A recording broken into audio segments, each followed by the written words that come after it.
Hello everybody, it's your boy NoukonNeko, your perfect virtual freelance friend for bear good vibes. So today we're here to play some Genshin Impact, and I did stream some Genshin yesterday and did a good amount of the event yesterday, the Whirling Waltz event, which is ending soon, and I do need to kind of finish it. But before I go back to that, I do want to start on Escoffier's character story, Treasure Above All.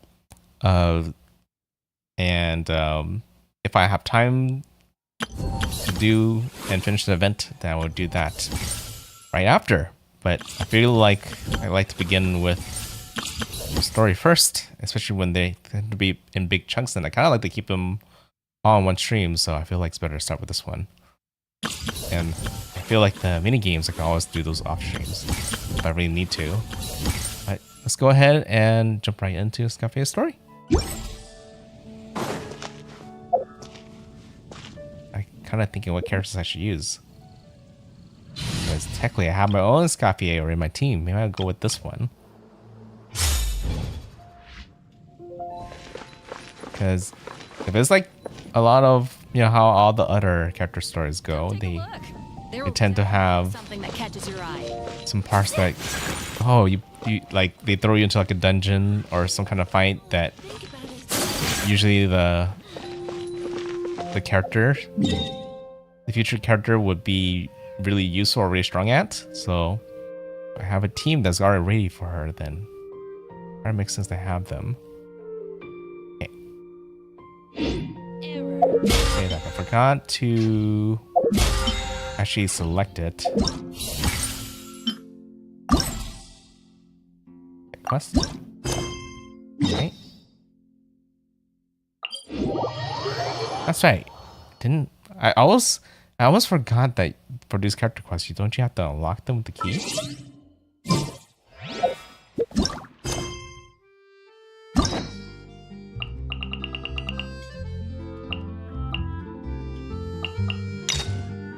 I mean, it's there.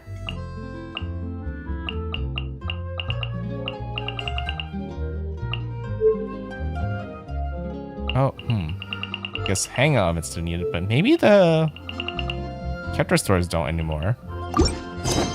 Anyways, let's go ahead and head there. We decided to see this because we did see a little bit of Escoffier in the event. It kind of does make me think of like a female version of like Gordon Ramsay. Really serious when it comes to cooking.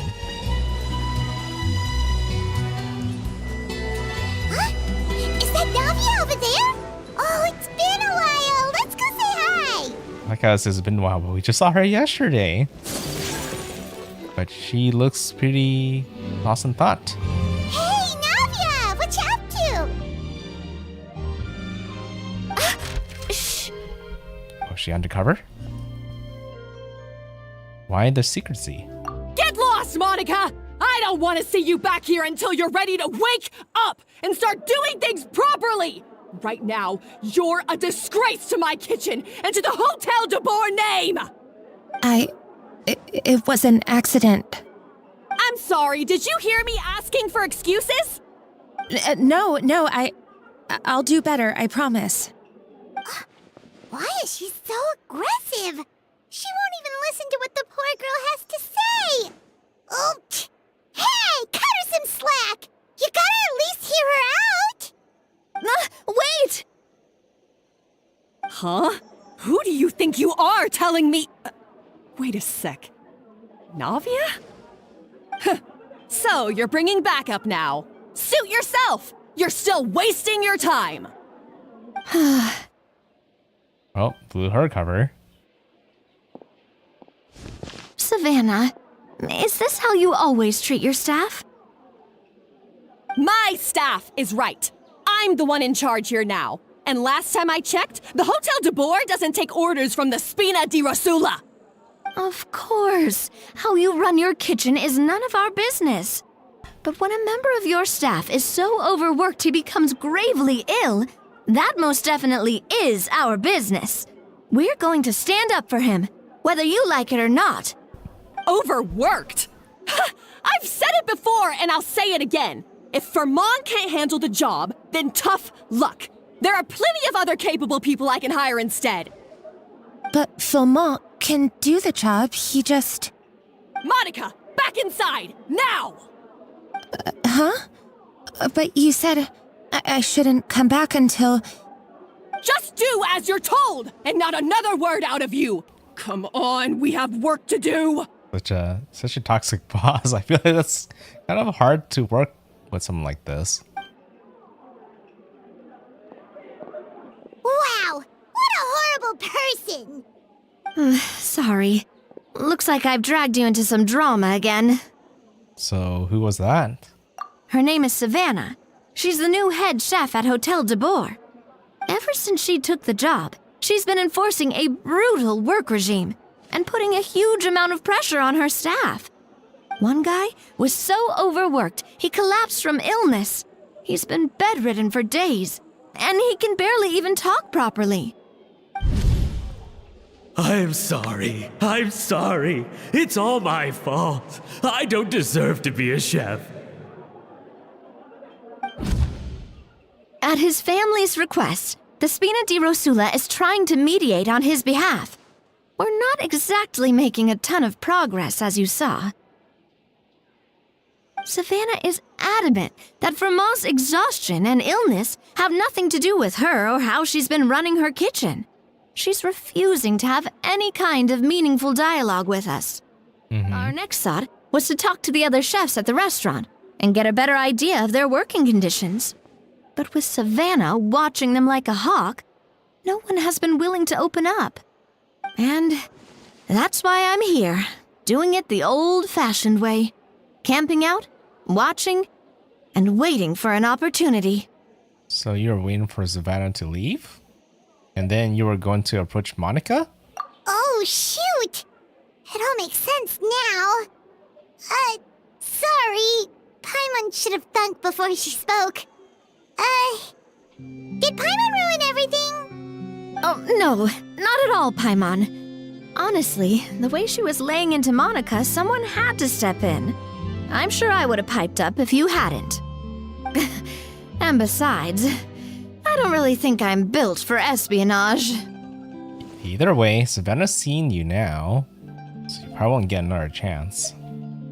Yeah, meaning it's gonna be all the more difficult to get the inside scoop now. Oh, I might as well head back to the Fleuve Cendre then. We'll need to come up with a whole new game plan. Paimon will join you, 'cause this is kinda all Paimon's fault. Then I'll join too. Guys, it's fine. You don't need to worry about it. That said, if you were planning to visit the Fleuve Cendre anyway, let me take you out for a meal. I'll make sure it's a proper feast. A really famous chef just joined the Spina di Rosula's tavern. Her name is... Sorry to interrupt. I just wanted to apologize for the scene you witnessed just now. We shouldn't subject our customers to that. This is a small token from us. It's some candy from Monica. She asked me to make sure it was delivered into your hands. Oh, that's nice of her. Monica's the one apologizing? Huh. Clearly Savannah is the one who owes an apology. Our head chef has been a little highly strung lately. Sorry for everything. My mind. Don't make things more difficult for her. Thank you for the gift. All right. Since there's candy, Paimon will drop it. Not the candy.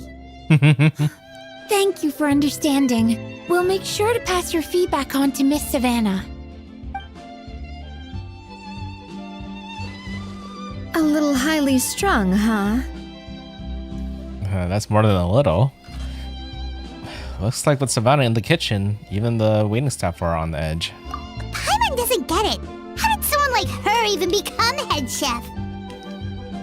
Well, according to Vermont's family, she hasn't always been like this.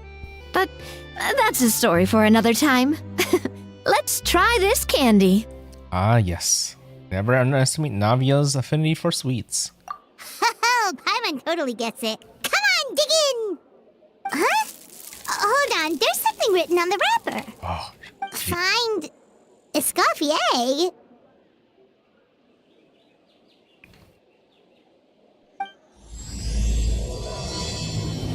treasure above all. Escoffier? Could this mean... Huh? You know that name, Navia? Yeah. Let's stick to the plan and go back to the Fleuve Cendre for now. That's where we'll find Escoffier anyway. That's the new cook that joined them recently anyways, right? So... I wonder how she's related to this whole story. Even though I do know she's a cook. I wonder if he knows Savannah and Monica. So, who is this Escoffier, anyway? Well, for starters, she used to be the head chef at the Hotel de Boer, before Savannah. She recreated the legendary Gâteau de Boer and restored the restaurant back to its former glory. Safe to say, she's the most renowned head chef in the Hotel de Boer's history. After the culinary genius Modeste himself. Okay. Gâteau de Boer. That's the super exclusive cake that they only sell a few slices a day, right? Wow. Why the heck would she let Savannah take her place? Well, apparently, the Hotel de Boer was reported for a safety incident. Someone claims that the kitchen was adding an illegal substance to their menu. But none of the chefs had any idea how it could have gotten into the food. In the end, Escoffier decided that as head chef, she should take responsibility, and she was sent to the Fortress of Meripede. The Fortress of Meripede? Wait. Does that mean Savannah might have sabotaged Escoffier? Oh, don't be dramatic. It was probably just a formality. We got sent there just for eating cake, someone else's cake. Well, you're right. The quantity of the substance they found was fairly minimal. Even the guards believed the whole thing was probably just an accident.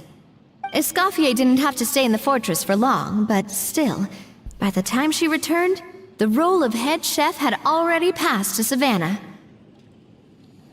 So that's what happened. Paimon still thinks it's really unfair. Even though Escoffier is no longer head chef at the hotel, she's still well respected by the staff. So, I'm guessing what Monica wants is for us to convince Escoffier to try and negotiate with Savannah on the staff's behalf. Oh, Paimon gets it! Monica wants Escoffier to come back and kick Savannah out. It's simple. If the new head chef is stressing everyone out, then the solution is just get the old one back. Guess because of repetition issues, that's not easy though. Well, about that. You thought cream of mushroom soup was ready to serve after 3.5 minutes on the stove.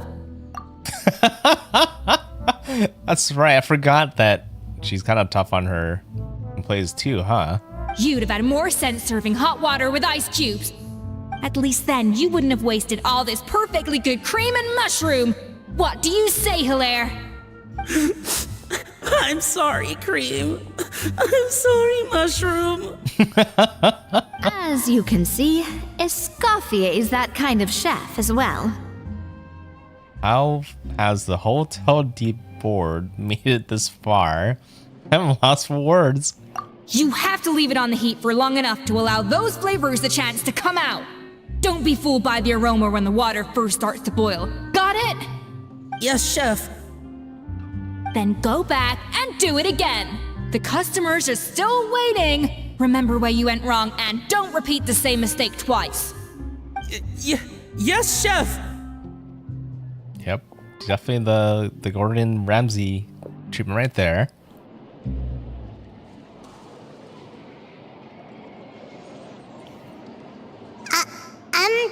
Excuse us, Waiting to be served? Sorry, we're pretty busy. I'm afraid you have to join the line. There's a line? No, we're not here to eat. So you're not paying customers? Then I'm afraid the wait will be even longer. It's hard to talk to Escoffier when she's in the zone. Let's take a seat. We can catch up while we wait.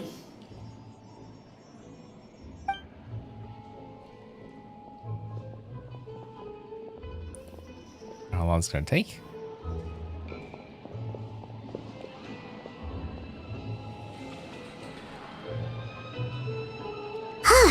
Looks like the rush hour is finally over. Is it always this busy here? These days, yes. I'd say business has tripled since Escoffier joined as temporary head chef. She didn't want to go back to the Hotel de Board? Well, in her words, the Hotel de Boer doesn't need her anymore. It doesn't look like she's got any plans to go back. I guess I'll be heading off then. Wait, take these home with you. We can't serve them now, and there's no sense in letting them go to waste. Oh, thank you, Chef. For what? Like I said, I just don't want them going to waste.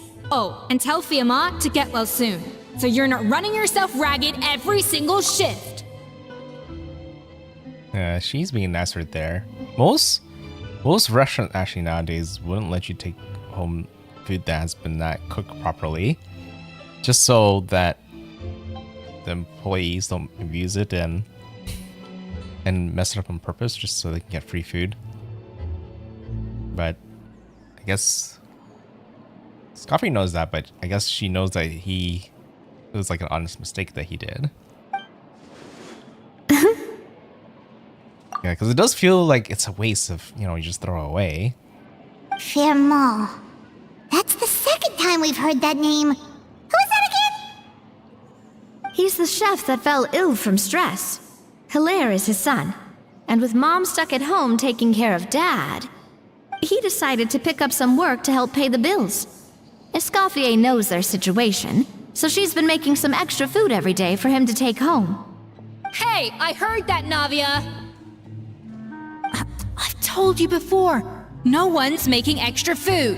Hilaire is making blunders in the kitchen, and I can't serve his failed dishes, so he might as well take them home. Yeah, failed dishes that just so happen to be nutritionally complete every single time. So you two must be the world-famous traveler and his companion, Paimon. Yes? Is there something I can help you with? Oh, so you know us already. We'll skip the introduction then. We're here to talk about Savannah. Since Hilaire is working for you, you must be aware of his situation with Savannah. Oh, I certainly am. The Spina's headquarters are right next to the tavern. And I've lost count of the number of times Navi has come to pester me about it. But I don't work for the Hotel de Boer anymore. And being ex-head chef doesn't give me the right to interfere with that business. Besides, I'm the one who persuaded Savannah to take the job in the first place. What? Well, she was a much gentler person back then. A little timid even. She wasn't at all confident that she was the right fit for the role. Wow, that's kind of a 180 difference, but I guess the pressure to kind of follow in Escoffier's shoes like too high for her that she's so stressed out and got mad of her whole working force chefs underneath her. That's hard to believe. Are we definitely talking about the same Savannah here? Honestly, I do wonder if she's just emulating me. I mean, I'm not the most pleasant head chef to be around either. Well, at least she's self-aware. Anyway, suffice to say that given the history between us, it'll be tricky for me to tell her she's doing her job wrong without coming across like a huge hypocrite. Fiamma and the others probably think that Savannah gets it all from me. I wouldn't be so sure about that, Escoffier. Look at this note we got from Monica. Oh, you get the candy wrapper to Escoffier. She mentioned me. Whatever shortcomings you feel you have, it looks like Monica still trusts you. As for the others, well, how can you know what they think unless you ask them? Yeah. It seems like when Escoffier kind of gets mad, she might be more reasonable mad and give more proper advice on what to do. And the other person, Savannah, might be, even though only saw it once, might be just mad, but doesn't really help them get better. Monica. Plus, it's not like we're asking you to storm in there and raise hell. We're only in the initial phase of our investigation. All we're trying to do is get the other chefs to open up to us. Oh, Monica. Oh, Monica! Escoffier? I can't believe her! Powdered sugar is supposed to be applied sparingly. Look at all that on the wrapper. It's thicker than the sole of my shoe. Unbelievable! I won't stand for this. She has to learn. Come on, we're going. Just because the candy isn't made proper? Wait, so now she's, Well, whatever the reason she came up with, at least she's convinced herself to go have a conversation. go catch up to her. We don't want to keep her waiting.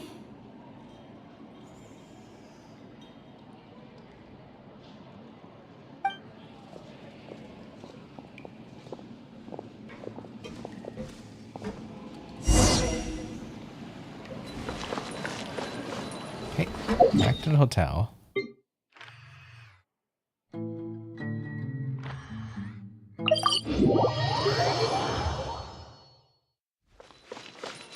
Oh, you know what? Since I am back in Fontaine, that one. Might as well dress up. A blade embraces its duty, as a jeweler Yaka cherishes their look like she's in Fontaine. The weather. There you go. Now she looks the part.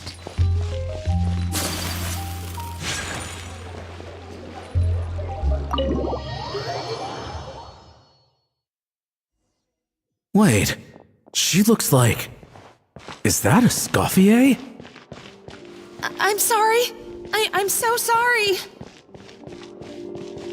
Oh, Wendy. Everybody's apologizing. I'm sorry. I'm so sorry. I messed up your order. Oh, I wouldn't go that far. Maybe the taste is a little off, but if you hadn't brought it up, I don't think I would have noticed. But, please, you have to forgive me or Chef is gonna... Okay, I know. I'll kneel before you. What the heck? Yeah, that's kind of going a bit too far. Monica, can't you see that you're just making your customer feel more awkward? Escoffier? If you want forgiveness, then do what any self-respecting chef would do. Make the dish again. And this time, get it right. You cannot go begging your customers to feel sorry for you. Savannah said that I'm not allowed back in the kitchen until I've corrected my mistake. But if I can't go back into the kitchen, I can't do the dish over. That's some backwards logic. How can you fix your mistake without being allowed to cook? If this is what Fermat had to put up with, then no wonder he had a breakdown. We apologize for interrupting your meal, sir. It's fine. With my layman's palate, it's not like I can tell the difference anyway. I was actually quite enjoying my meal until she appeared out of nowhere and started apologizing. Gave me a bit of a fright, to be honest.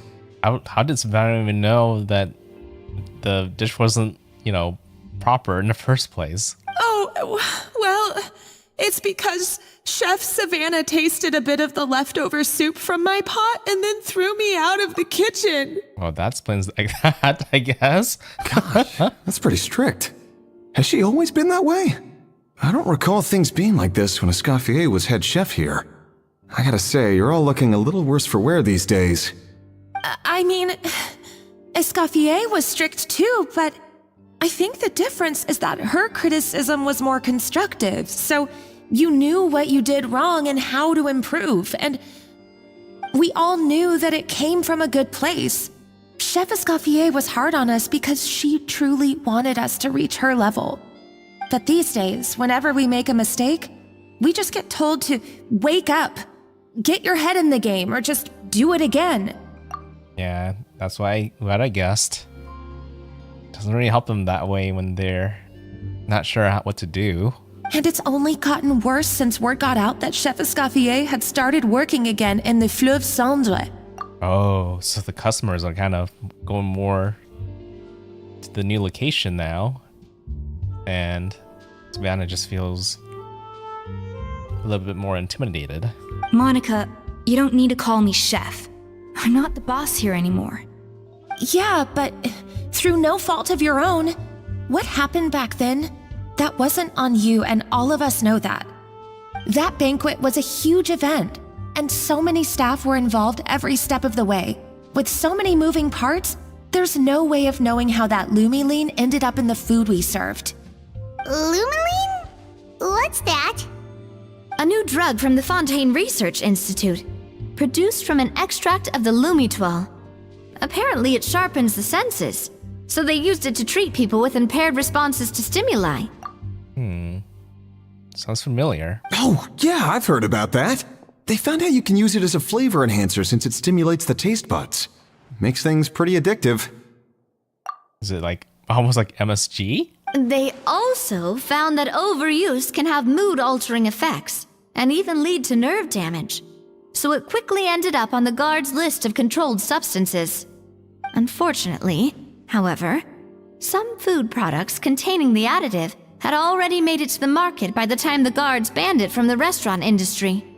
Everyone knows that in all likelihood, someone probably just purchased a batch of contaminated ingredients by mistake. But you took all the blame. We all know why. You just didn't want to see this turn into a place where tensions are constantly running high, because everyone's suspicious of each other all the time. And now look at you, a fry chef in the Fleuve Cendre. What are you trying to say? Sure, the Spina's Tavern is no Hotel de Boer, but come on, it's not that bad, is it? Oh, the Fleuve Cendre, you say? Great. That's where I'm dining from now on. Monica, I'm very happy with my current job. And there's no changing the past. We just have to let bygones be bygones. Besides, at the end of the day, I was the head chef, regardless of whose mistake it was. Ultimately, the responsibility lay with me. If only Savannah was half the boss you were. I'm sorry? Do you have a problem with my conduct as head chef? No, chef. So you do remember who's boss? Escoffier? I thought you'd left this place for good. What are you doing back here? What happened to you, Savannah? Why are you acting like this? When I turned this place over to you, You made me the head chef and gave up your right to tell me how to do my job. You're not the boss here anymore, so stop acting like you own the place. Whoa. Sounds like someone has a chip on her shoulder. Maybe we should give them some space? Oh, Savannah! My God, have you grown a temper since I last saw you? Have you put even half the amount of energy into improving your cooking skills, or are you still using the Pluie Lotus as an off-brand marcotte, thinking no one can tell the difference? That's none of your business! What happened to not storming in and raising hell? That's kind of out of the window. Ho ho! I was not expecting to see something this spicy as soon as Escoffier returned. Huh? Fan Asian? Aye, miladies. Might I make a humble suggestion? Given that we have ourselves a tête-à-tête between chefs at the Hôtel de Bord, I dare say it would be de rigueur to settle this the traditional way. It's a cook-off. It's gonna be a cook-off, isn't it? The traditional way? That can only mean one thing. Sounds like we're in for a history lesson. That's right! I'm talking, of course, about the tradition established by Modeste himself. The cooking contest! Yep, it's a cook-off. To legend, the founders of Hotel de Boer, Modeste and Savelli, used this method to resolve all of their disputes. Everything from petty arguments over next week's menu to disagreements over the strategic direction of the restaurant. The cooking contest would decide who had the final say. It sounds like they had a lot of free time on their hands. Ah, well, it might sound that way to us. But in fact, the cooking contest played an enormous role in motivating chefs to hone their skills, reaching new heights of excellence in the culinary arts. And indeed, the reintroduction of this institution in recent years has surely been instrumental in transforming the Hôtel de Bord into the top-ranking restaurant in Fontaine. Reintroduction? Someone brought it back? Who? What say you, Escoffier? Surely you of all people won't back down from this challenge. It was you who put the rule in place after all. Thought so. There's your answer, Paimon. Sure, I reinstated it, but I'm not a chef at Hotel de Boer anymore. Isn't this bending the rules a little? I see no issue as long as both sides agree to the terms. we could simply treat it as an exhibition of sorts. Savannah, any objections? Exhibition. Huh. No. If we're going to battle it out, let's put it all on the line. If I lose, it's up to you what happens to me. I don't want anything to happen to you. But if you lose, you hand over the Codex de Board to me. What? The Codex de Boer? The Codex de Boer. I'm gonna guess that's like a cooking recipe book. The Codex de Boer. What is that? Only the legendary handbook written by the original head chef Modeste. It contains all his secret recipes, including Gâteau de Boer. Yep, I guessed it. It's the greatest treasure in Fontaine's culinary world. And only the present and former head chefs of the Hotel de Boer have the right to read it. But wait, wouldn't Savannah already have it already? Not like it doesn't make sense for Escoffier to kind of bring it with her. Present and former. Wait, but that already includes Savannah, though. What do you want that old thing for? You have your own copy, don't you? Don't take me for a fool. You know perfectly well what I mean. You know what? Maybe it's because Escoffier has more of her own recipes in that book, right? Because if you had your own book, you would just, yeah, you would improve it. I want your copy, the original version, the one you took with you when you left us. I'm sorry, I must be missing something. You know, there's no difference between the original and the copy, right? They contain the exact same recipes. Stop trying to change the topic. What's wrong, Escoffier? Scared you're gonna lose to me? Or are you scared of me getting my hands on the original codex? Savannah, you may remember that we gave her the original as a parting gift to thank Escoffier for her years of service. Asking for it back feels a little, Oh, I'm sure it won't be an issue, as long as both sides agree to the terms. Those were your words, weren't they? And as for the contest itself, let's make it a bake-off. Gâteau de Boer, per the recipe in the codex. Well, Escoffier, you against me. Are you in or out? He's confident. You sound surprisingly confident. All right then, let's see how much you've actually grown. I hope you surprise me, Savannah. I'd hate to find out that all you've learned after this long is how to chew people's heads off.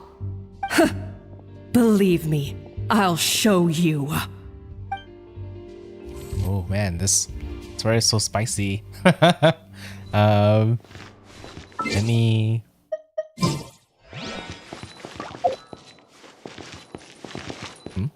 What popped up? Something popped up.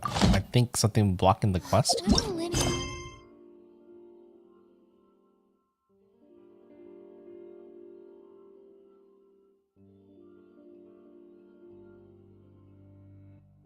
Okay, I want to enable focus mode.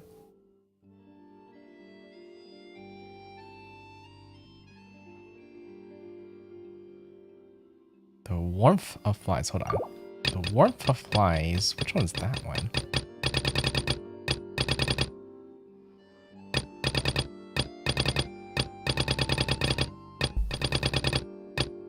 What happens when I just have so much side quests that I picked up but haven't finished them? Wait, these are the ones I finished, right? Nope, still the many that I have not finished.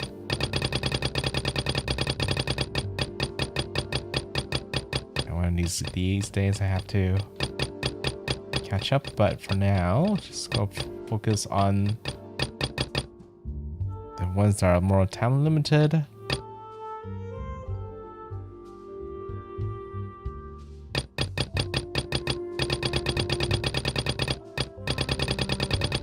Shoot, now I don't remember which one's the... This one, right? Oh, fertilizer, this one right here. Oh, Siege Ween. Yeah, that one can wait.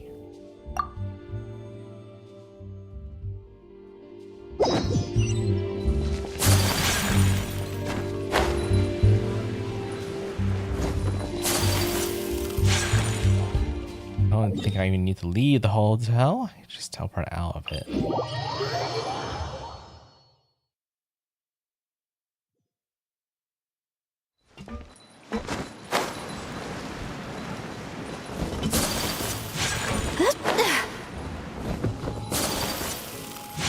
Oh, I'm pretty glad that this whole character story so far has been fully voiced. So, this whole bake-off thing kind of came out of nowhere.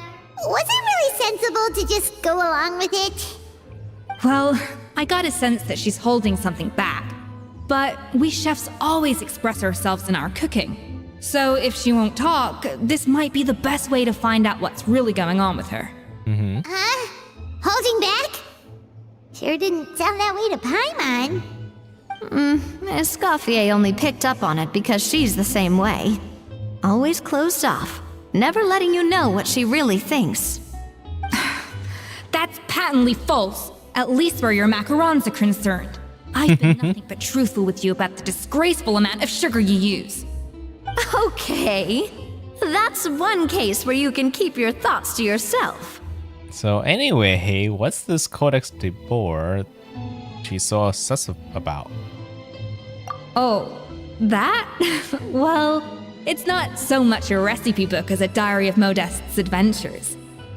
Back in the day, he and his good friend Savelli explored far and wide, partly adventuring, partly looking for new ingredients and developing new recipes. Their creations had an enormous influence on the course of Fontaine cuisine, turning it into a much more vibrant and diverse scene.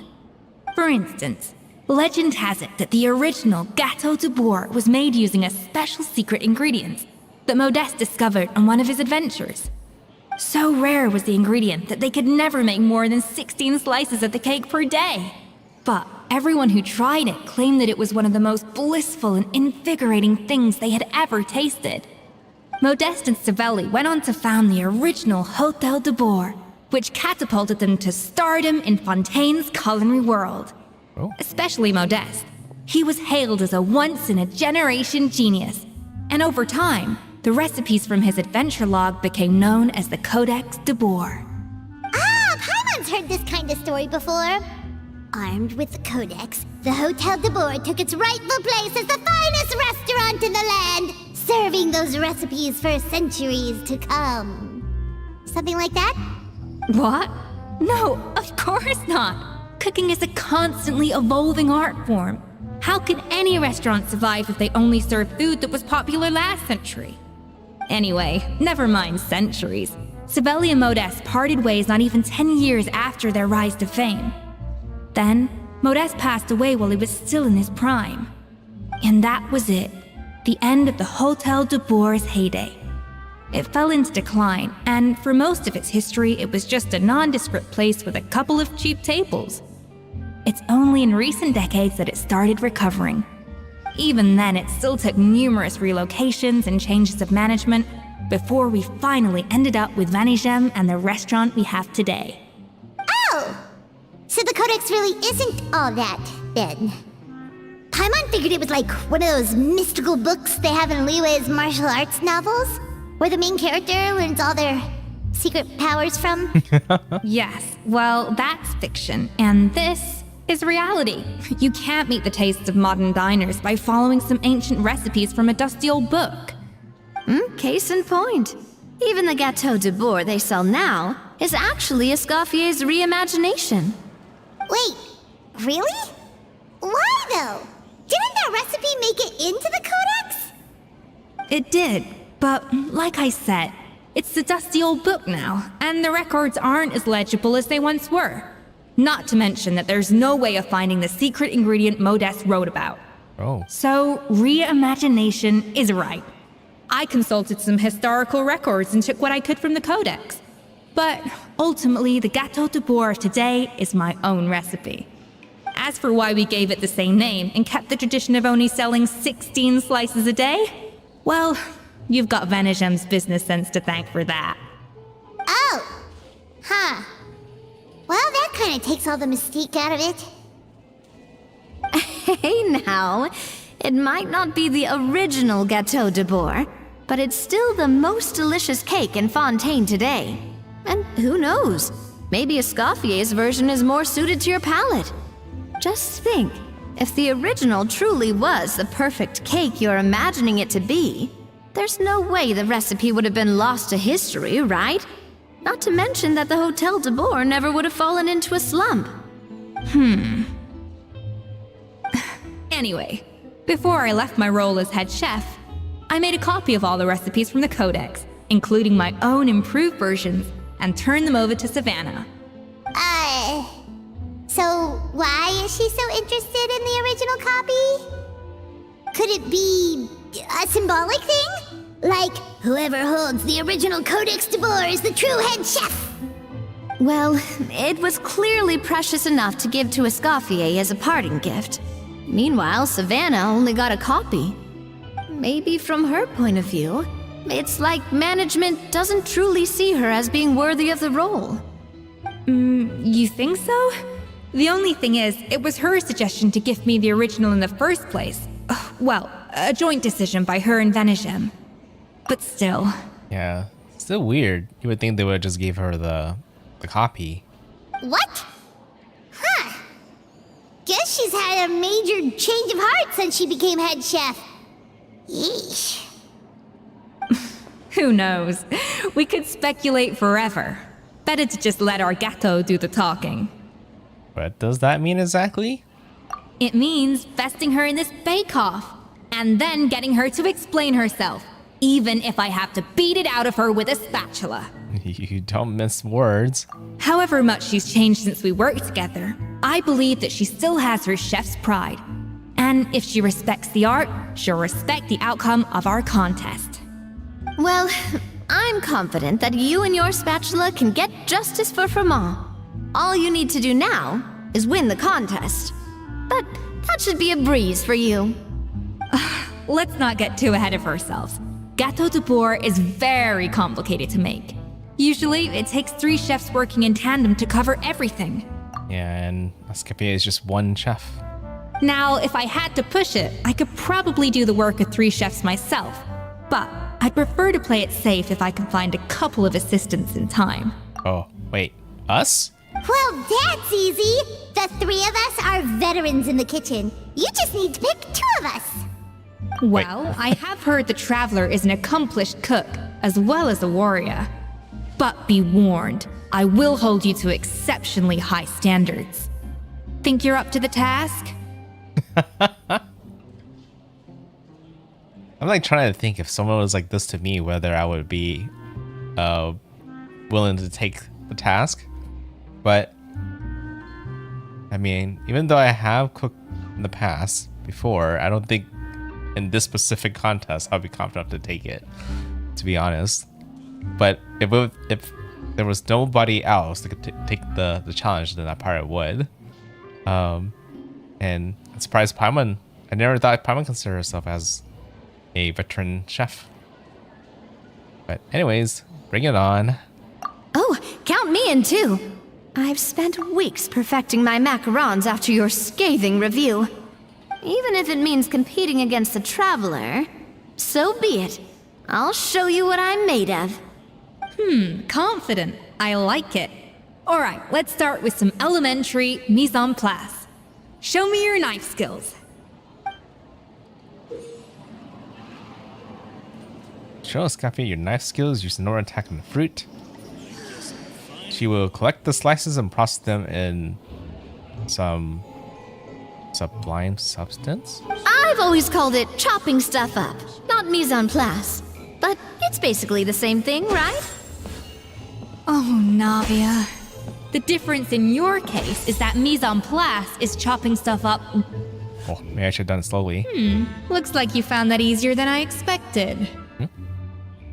Yeah, thankfully it was pretty straightforward in the end. You made it sound like we'd be carving statues out of fruits or something. Well, brace yourself, because the next step is anything but straightforward. I'll be using this cold press to extract flavor compounds from the ingredients. I'd say cold press. It's usually where you just push it and it'll squeeze the juice. A kind of special food processor I got the Fontaine Research Institute to make for me.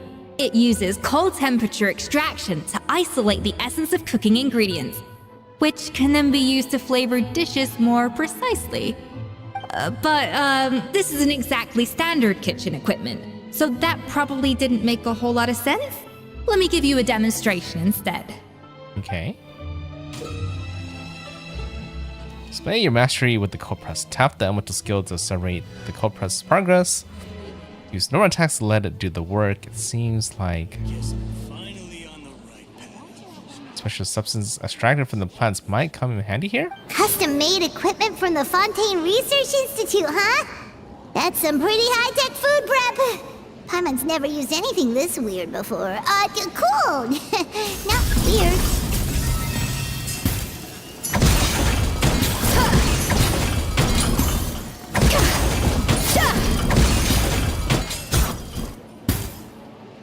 And done.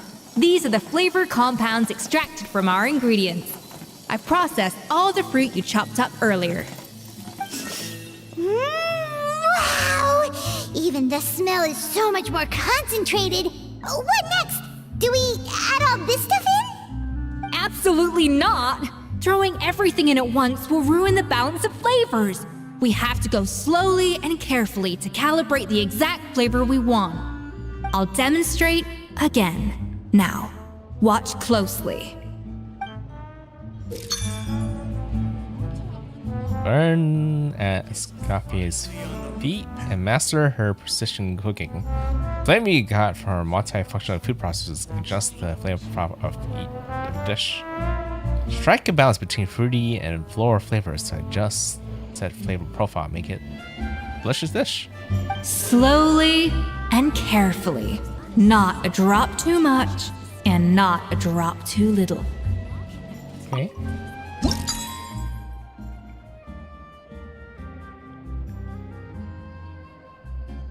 Looks like I need to add more of the right. Is this 4? I wonder why it says 4. Oh no. It's currently at no, okay, we're currently right in the middle and we have more fruit. You probably need like 4. So probably 3 and well, it went more red. Needs more balance. So 6. Wait, hold on. If I'm at 7, I just added 3. Need. Okay, I'm trying to think of what combinations to balance it because I need to do because I have less of the apples and more of whatever this other one is. No, I can make 7 right here. So 5, 2.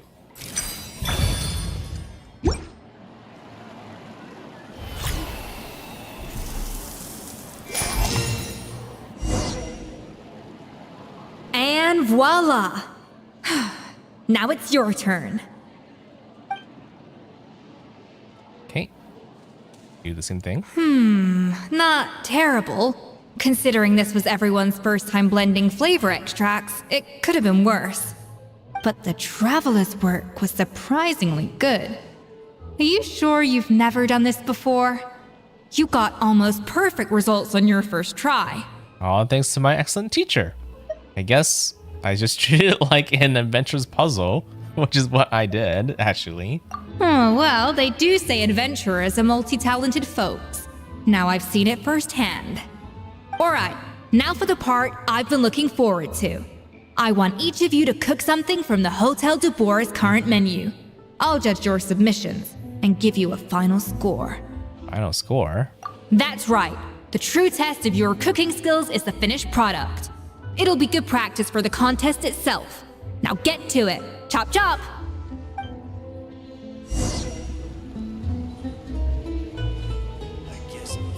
Submit dishes. And what dishes? How's it going? Have you picked a dish yet? Choose wisely. I expect you to present the most delicious thing on the menu. Oh, okay. What's nice is that you can actually submit things that you have made already. And I'm thinking the sparkly stuff with the highest amount of star.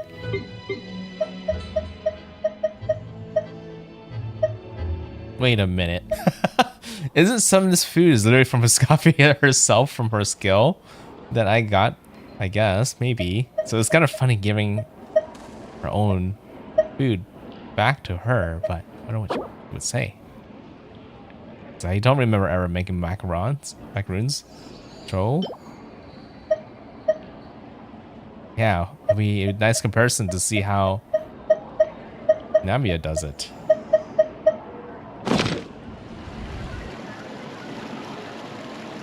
It's lights up as you give her the food. Look at that! With the grace of a snow-winged goose, as I like to say. Now, let the grating commence. Just create our own food. Pretty good, right? Not to brag or anything, but Paimon's a bit of a connoisseur when it comes to la food. 6 points. What? Oh, well, fair enough. Paimon doesn't cook all that often, so as long as it's a pass. That's 6 out of 100. What? That was gonna be like a 6 out of 10, You but say you're a connoisseur, but it's quite clear from this dish that you have far more experience consuming food than creating it. By that logic, I suppose you think listening to Lady Farina on repeat every day would make you an opera singer. Aww. Me next. I'll have you know that this batch of macarons has 2 whole tablespoons less sugar than my previous ones. So you went from 12 tablespoons to 10? Well, it's nice to know you actually measured it out. Because it tastes like you just threw in whatever was left in the jar. 6 points. yikes, she's a harsh judge. Now to the final dish. So, what do you think? This is our last hope. 8 points. That's higher than 6? Darn, that's barely higher than what we got. Not exactly. The color is spot on. Beautiful aroma. Excellent presentation. I have to give this one 8 points out of 10. Maybe even 9 points. Ooh. I mean, it's technically her own macaroons, so macarons. So, huh. How did you pull that off? Just saved it. Saved it ever since she made it. It's all the practice from the cooking for you, Paimon. Don't get me wrong. There's room for improvement. But still, this is clearly the work of an accomplished chef. I can tell that you've put many hours of work into honing your skills in the kitchen. I can really taste the grace of the snow-winged goose in this dish. The traveler's journey, with all its trials, tribulations, and setbacks. Not to mention the frustrations of having a picky eater for a partner. Oh man, she's making me hungry. Hey, you made that last part up! No way did you taste that! Well, it looks like I lost fair and square. I guess you'll be taking the Traveler as one of your assistants then? But if it takes 3 chefs, that still leaves 1 slot remaining. Maybe Paimon and Navia should keep practicing and see how it goes? Chef Escoffier. Oh, it's Hilaire! What brings you here?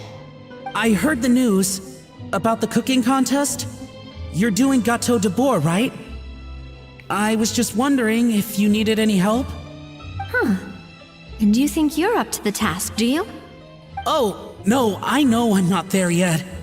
It's actually my dad who wanted to help. Oh.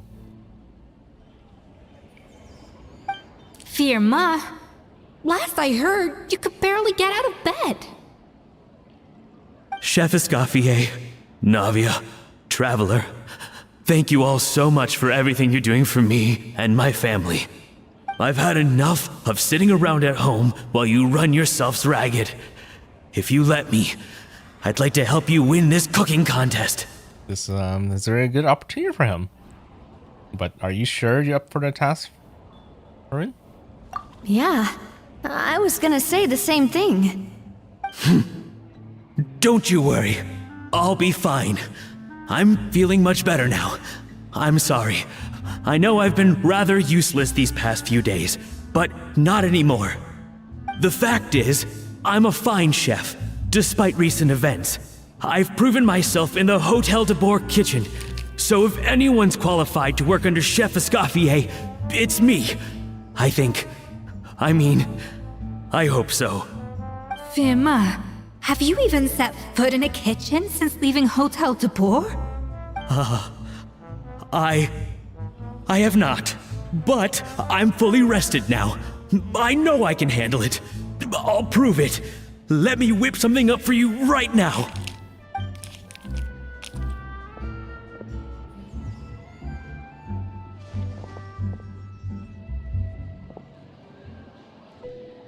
Oh no, trauma? Huh? That's strange. Why are my hands shaking? What do you call this, Firma? Ooh, that's not a good thing. Can't seem to grip my knife. Do it again! Again! Again! I... Hopeless. Get out of my kitchen yesterday.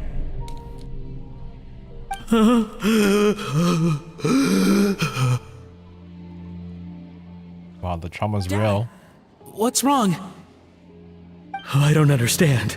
I was feeling so much better, and then Will I never be able to work in a kitchen again? Dad, talk to me. What happened? I think the real issue here is not physical exhaustion, but psychological trauma. Monica, when did you get here? Even I didn't know you arrived.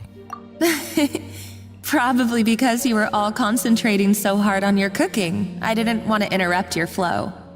But anyway, Firma, I'm so sorry. If only I'd known how serious your situation was, I would have stood up for you sooner. You have nothing to apologize for, Monica. During those long nights of redoing every order, you were the only person who looked out for me. Oh, come on. All I did was make you some tea. I doubt it was much help. Savannah was so ruthless toward you. I probably should have brought you something stronger. She sounds like the worst. All right, another Savannah horror story. Let's hear it. She's been getting harsher and harsher on us ever since she heard about Escoffier's new role in the Fleuve Cendre. Seems like no matter what we make, she'll find something wrong with it. What is this? It looks like a dog's been at it. In the trash now! Then she orders us to redo the dish again and again, but we never know what's going to make her happy. Do it again, do it again, do it again! Sounds like a lot of wasted food. Every time you remake it, you just get another earful from her. Either straighten yourself out or get out of my kitchen! So now, it seems like just picking up a kitchen utensil gives me flashbacks of her yelling at me. Oh man, that must be awful. The more I want to get it perfect, the more my hands shake, and the more scared I am of making another mistake. How can you give up so easily, Firma? You weren't a quitter when you were working for me. And even under Savannah, you talk about working late into the night trying to perfect your dishes. That says to me that you still hadn't lost that determination to prove yourself. What changed? I don't know what's come over me. When I think back, I just remember feeling like my heart and my hands were growing heavier and heavier as the shift went on. Each time I had to redo a dish, my heart sank a little further. Maybe Savannah was right. Maybe I am just hopeless at this. Dad. I see. Well, it sounds like there are some deep issues at work here. Ones that won't be resolved by merely seeking compensation. I will win this contest, and after that, I encourage you to approach Savannah and talk this out. But what if you can't find another assistant in time? Clearly, I'm in no state to help out. You think being one person short will ruin my chances? Let's not forget, I taught you and her everything you know. Even if I had to go it alone, I would present the perfect gâteau. Oh, well, Paimon and Nadia will still keep practicing, just in case. And so will I. Yeah! And if worse comes to worse, we can always get the Spina di Rosula to put out an emergency call for chefs. There's gotta be someone out there, right? Actually, I thought maybe I could help. That's sort of why I'm here. What? Why didn't you say so? I was going to, but then... well, this is the first chance I got. You do this for us? Thank you so much, Monica. Alright, fine by me. But aren't you still working for Savannah? Joining the other side seems like a guaranteed way to put your future employment in jeopardy. I mean, it makes sense, and she has a point to prove against Savannah too, right? Because back then, these competitions were like within the same people, people working in the same place. So it makes sense that they'd be able to like pick their trusted chefs to work with them. I know, but it's all right. I've made up my mind. With the way things are, I can't keep working for Savannah much longer anyway. Unless I want to become the next Fermat. I'm done with sucking it up. It's time to try and turn things around. If this cooking contest can get Savannah to see the error of her ways, then I'm sure she'll forgive me for this. Hope you're right. Well, Paimon didn't think we'd be poaching from Savannah's staff to get our third person, but there you go. Anyway, Monica's a professional chef, so nothing could possibly go wrong now. Great! Then it's settled. And to congratulate you all on making the team, I propose a Spina-sponsored meal to celebrate. Spina-sponsored? Wait, you mean I'm cooking? Well, I promised the traveler a feast in the Fleuve Cendre. And I know how much you've been looking forward to it. Yeah! Feast, feast, feast! I can help cook. It'll be good practice for the contest. Alright, if you insist, then prepare for some of the finest food of your lives. Ooh. Escoffier opted for a huge variety of dishes. Thankfully, both of us are skilled enough that even though it was our first time working together, we had a great rapport. That's not a bad idea, actually. Wait, hold on. You need to finesse that further. You dished out plenty of praise and taught me an awful lot too. Time seemed to fly by. That was a dream come true. Paimon never knew Fontanian cuisine could be this good.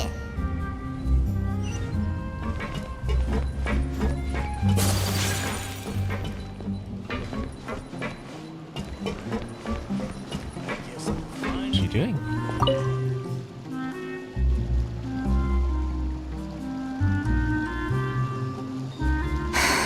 Why, Savannah? Why? What are you up to? Oh, nothing. I was just flicking through the original Codex de Boer. I wanted to see if there was anything I'm missing. Something I hadn't noticed before. That might explain why Savannah's so desperate to get her hands on it. But I can't find anything. It's just some hastily scribbled recipes in between diary entries from Modeste's adventuring phase. And most of it's not even legible anymore. The copy I gave her not only has all the recipes in full, but even includes my own private tips and notes from years of experience. Surely that's infinitely more useful than this old thing. For her, it's probably not about how useful it is. More of an issue of a head chef's pride. Yeah, maybe. Still, it's just hard for me to imagine that the Savannah I knew would go to all this effort just to make a point. Were you two friends? We were. At least I always thought we were. She was a little shy, but meticulous with everything and everyone she dealt with.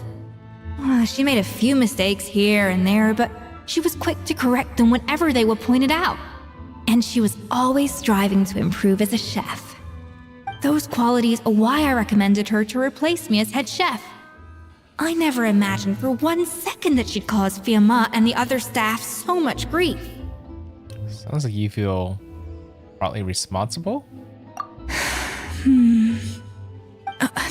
Well, I mean to an extent, of course. I pushed hard for her to get the role. And the idea that she turned out like this because of me is difficult to come to terms with. I wonder if this is how Modeste felt back when he was writing the Codex. Speaking of Modeste, didn't he have a falling out with someone as well? Yes, with his good friend and co-founder of the Hotel de Boer, Savelli. The story goes that after Modeste unveiled his Gâteau de Boer and was hailed as a culinary genius, he was admired and adored by all. But his newfound fame slowly drove him and Savelli apart. Unlike Modeste, whose every new creation was an instant hit, Savelli seemed to face setbacks every turn. Doors that would swing wide open for Modeste would shut in Savelli's face. And with Modeste being whisked off to all manner of functions by his celebrity friends, he had less and less time to discuss the culinary arts with Savelli. People started gossiping about Savelli, and their relationship between the two gradually soured. So what happened to them ultimately? Everything came to an abrupt end when Modeste, still in the prime of his life and still hailed as a genius, suddenly died from an acute illness. And that was it. They neither had a decisive split, nor got the chance to properly reconcile. Their story just came to an end.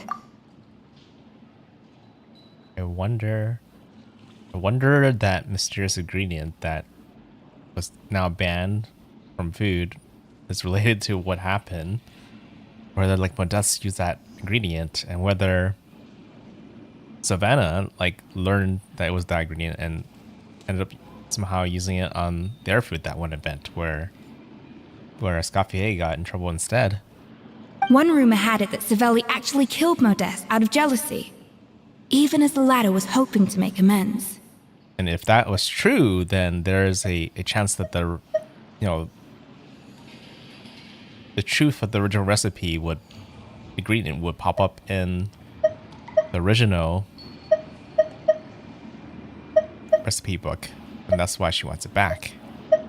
That no one can ever find out. But that's just a theory. Yeah, I really doubt that Savelli would kill Modeste out of jealousy. Is it true? Unlikely. It's a popular theory, but there's no real basis for it. At least there are no records of Savelli ever being convicted of a crime. Still, beyond a point, there's no way of knowing what truly happened in the past. All we can do is try to make sure the present doesn't quite go as badly. And that's why I have to win this contest tomorrow. Then get the truth about everything that's been going on, even if it means cracking her open like a nut. Me on the team, there's no way we can lose. Oh, with you on the team, there's no way we can lose. You or me. You're right about that. Just follow my lead and victory will be ours.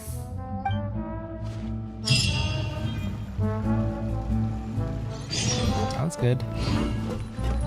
Okay, have to wait until tomorrow.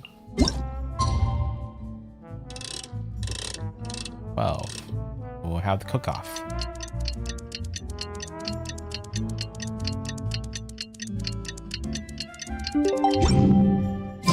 It's cooking contest day! To the Hotel de Boer! Toot sweet! Yep, here we go.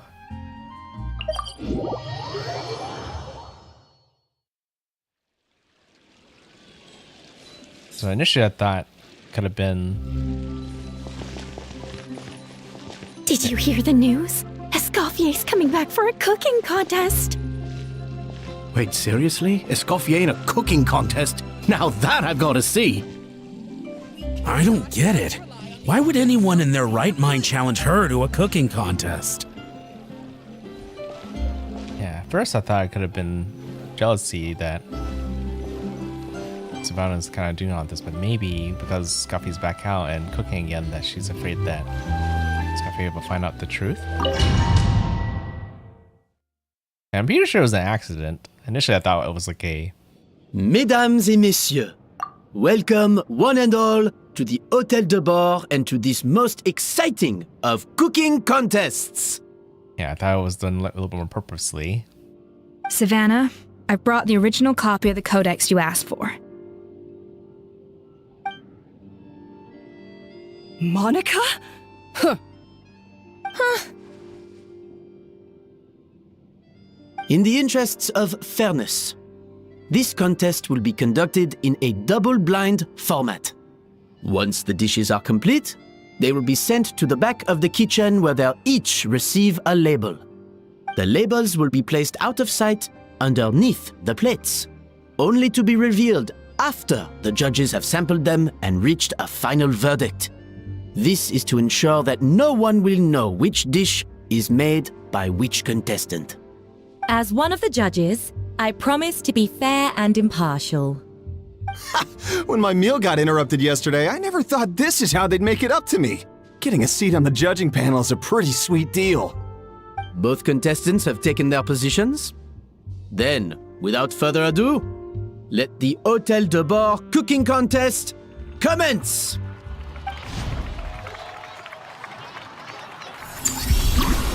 They check to use the minimum amount of flavor and achieve a balanced flavor. Oh, I can do that. That's pretty much math.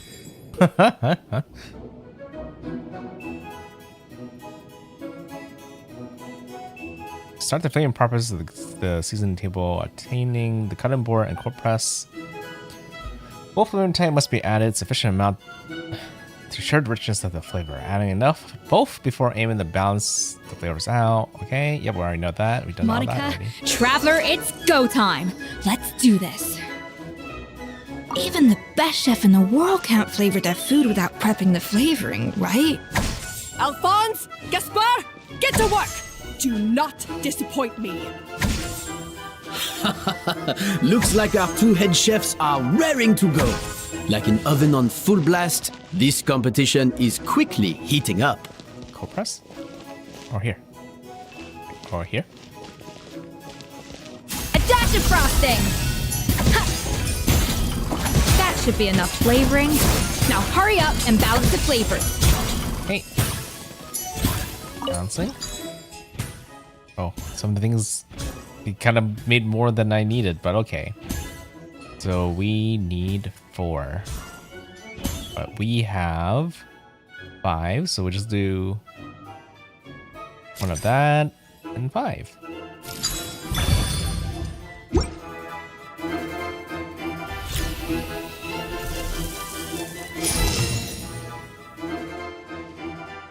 Basic math.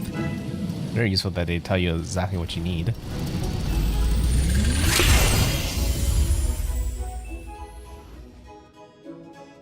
Come on, Escoffier! Come on, traveler!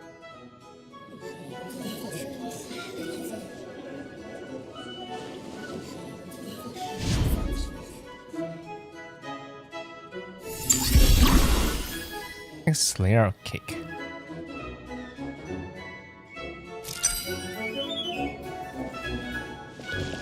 Do I not? I need to get 2 fruity flavor.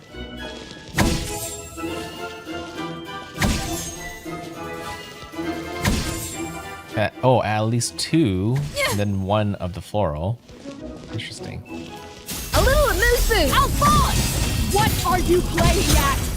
Not how I taught you to do it! Stop horsing around and do it again! Okay, time to balance.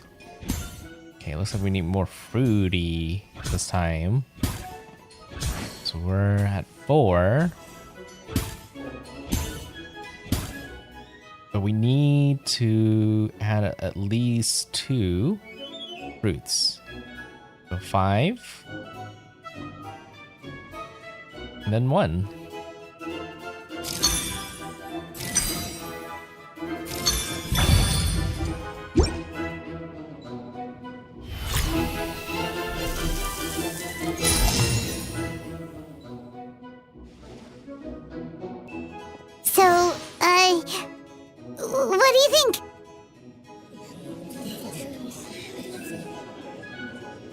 outsiders looking at it so far. We need one more to go.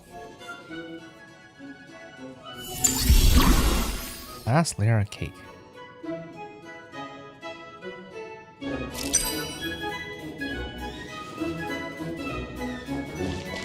Two fruities and two floral.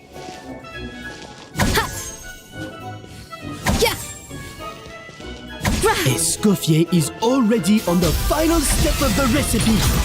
Let's check on Savannah's progress.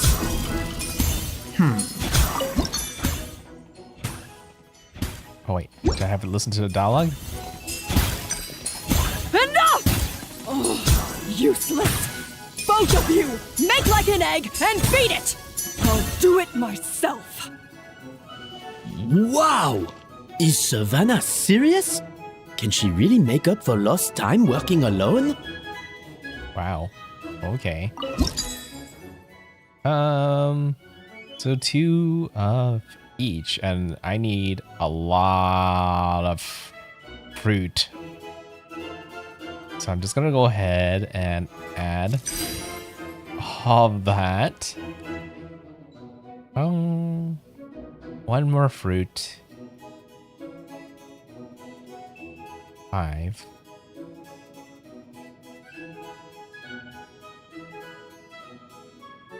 Oh.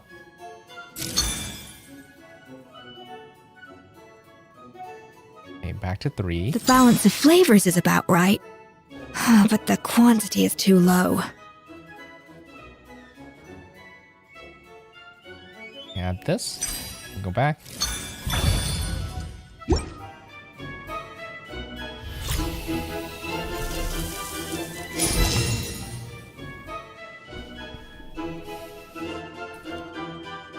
You can't match Escoffier's talent.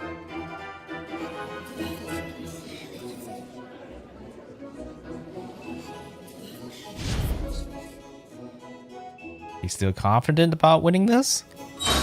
I present to you Gâteau de Bourg.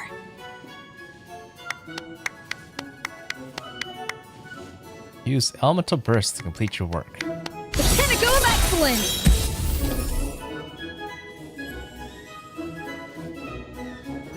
Ooh, that's a pretty huge cake, and it looks so good.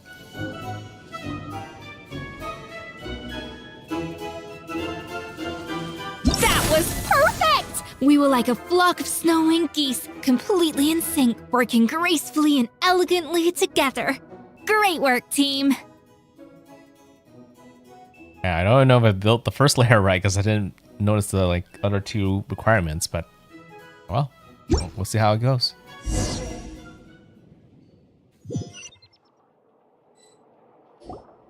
Time's up! Contestants, please take your dishes to the back.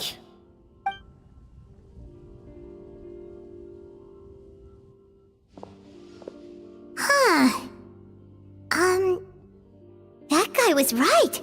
You really can't tell whose is whose just by looking at them. We both made the same dish after all. For all her flaws, Savannah's a talented chef who for good reason. She wouldn't screw up something as elementary as the cake's appearance. Whoa! This is really rather good. Wonderfully soft and fluffy. Beautifully sweet. This is a masterclass in how to make Gâteau de Bourg. I would give this one at least 9.9 out of 10! Only because there's something about the flavor of the base. It's just a little different from the recipe I'm used to. Huh? Really? I couldn't tell. Wow. All right, on to gâteau number 2. I haven't had a single bite and already this aroma is a delight to the senses. I have a feeling that this gâteau will be a gâteau for the ages. How exciting! I'm gonna dig in.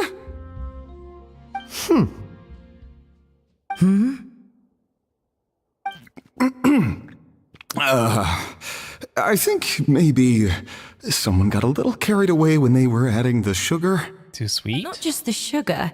It's the flavors too. This is all over the place. Who made this? Huh? Is it that off? It appears the decision is unanimous. This gâteau is far below the standard we would expect.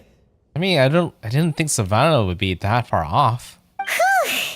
And Paimon thought this might actually be close. Turns out she can't bake to save her life.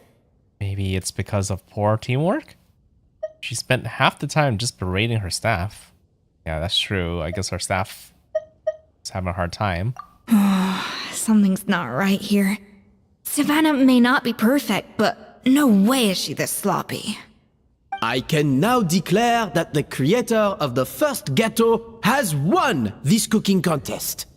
Now, all that remains is to turn the plate over and reveal the chef's name underneath. What? It's Savannah? No! That's impossible! Hey, Savannah! You cheated, didn't you? You cheater! What did you do? Oh, you swapped the plates, didn't you? Well, someone's a sore loser. These cakes went from the oven to the judge's table without me ever laying a finger on them. And everyone here can attest to that. It was Vanejem's staff who labeled them in the kitchen. If you're looking to accuse someone, why don't you start with them? Isn't it more likely that Escoffier's lost her edge? Oh, or maybe her assistants let the team down. You take that back! Judges, we demand a rematch.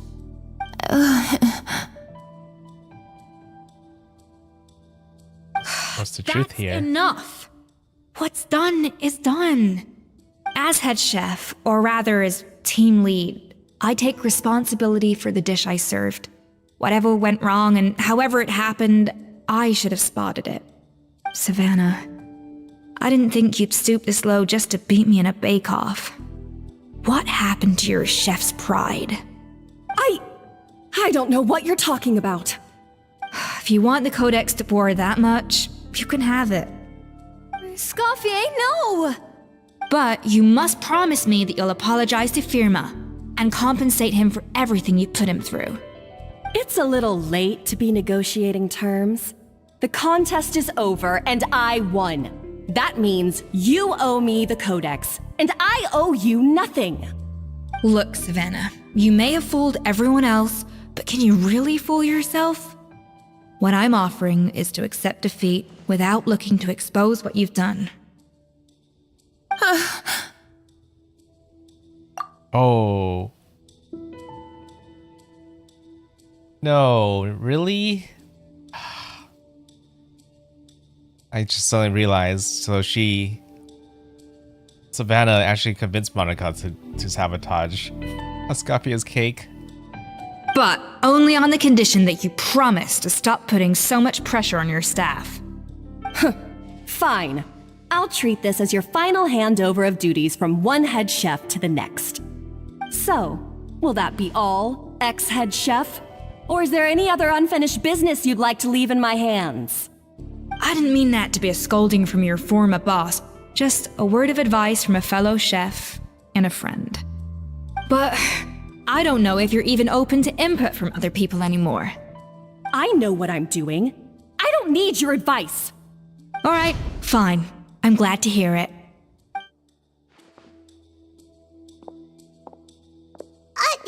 Escoffier! The Codex de Boer! Finally. Now, at long last, I will succeed. Escoffier? How could you let her get away with this? Yeah! The Codex is a souvenir of your time here! Doesn't that mean anything to you? It's all right. It was just a bake-off, not the end of the world. I'm already over it. Besides, it's not all bad. She agreed to compensate Firma. That's mission accomplished for the Spina. Honestly, if I'd have known that giving her the Codex would solve everything, I'd have just done that in the first place. I mean, why bother with the whole cooking contest? It's such a waste of time and energy. Escoffier. Probably, I'm sure she's devastated, but done is done.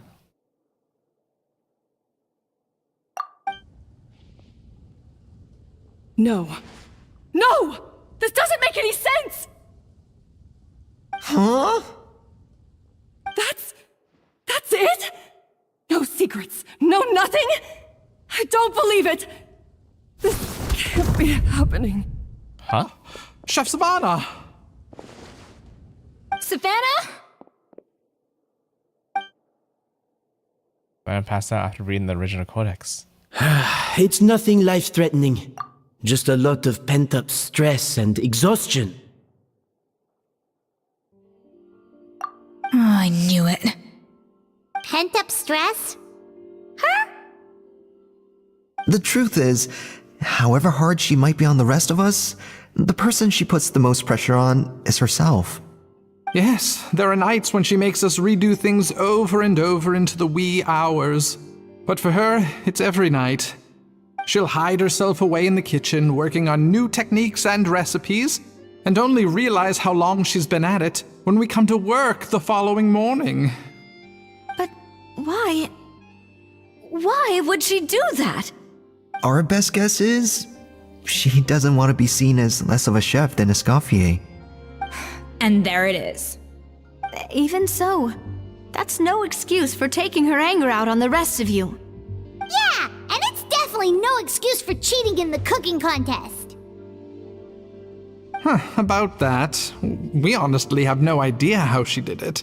We were focused on our own work the whole time, like she asked. Leone and Algalia were the ones I tasked with labeling the cakes.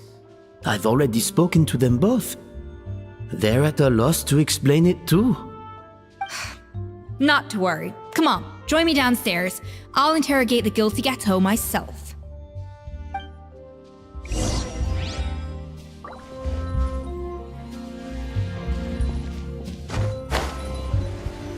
See if I'm right about this. Well, how is it? Have you figured out what it was? Oh, this is aggravated assault on my palate. I'd rather eat wet cement than this. Is it really that bad? I made sure to taste test it before it was served. Oh, relax. This isn't your cake. Savannah never switched the plates. The offending flavors are coming from in between the icing and the cake base, which means someone tampered with it while it was being made. Or in other words, we have a traitor in our midst. Yep, I guessed it right. I'm sorry. I was forced into it. I'm just surprised that she had all the reasons to be trusted. But I'm like kind of sad that she betrayed us. It was Chef Savannah. She said if I didn't cooperate, she would... Calm down, Monica. I've already accepted defeat. And if I wanted retribution, I would have brought this up when the results were announced. Whatever's going on with you, just spill the beans. There's no need to hide it.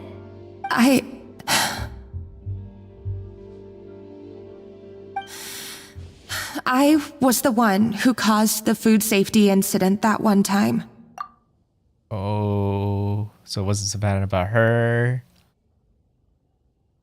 Food safety?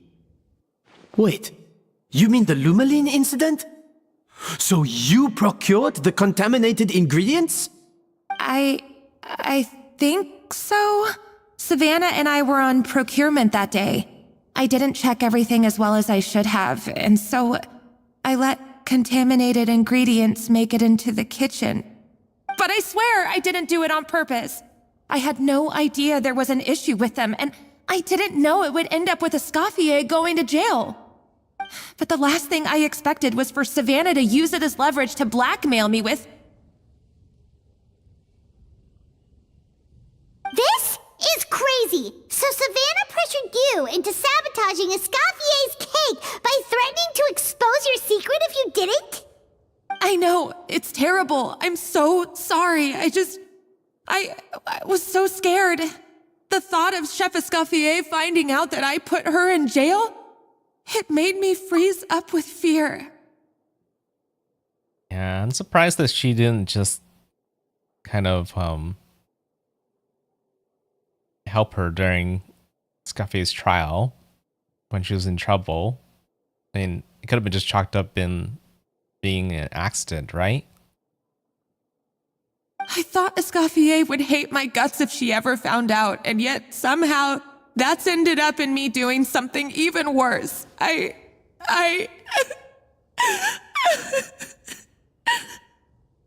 Seriously? All this fuss over a little slip-up? Huh? Firstly, it's not like I got a life sentence. I did my stint at the fortress and now I'm out. And secondly, I had my own reasons for leaving the Hotel de Boer. This wasn't the only factor. So you don't need to feel ashamed or frightened or anything like that. Any more than you need to add butter when you're pan-searing foie gras. You mean, you forgive me? Oh, well, I'm not saying you don't have to take responsibility for your mistakes.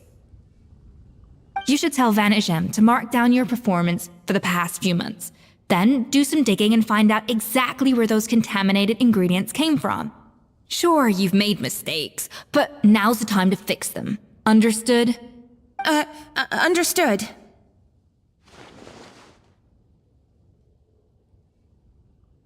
Good. Now, back to Savannah. What about the original codex would compel her to resort to blackmail? I have my suspicions. Not that I've got any proof to back them up, though.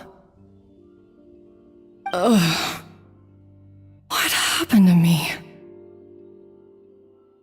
I've overheard some customers murmuring about how the Hotel de Boer hasn't been the same since Escoffier left.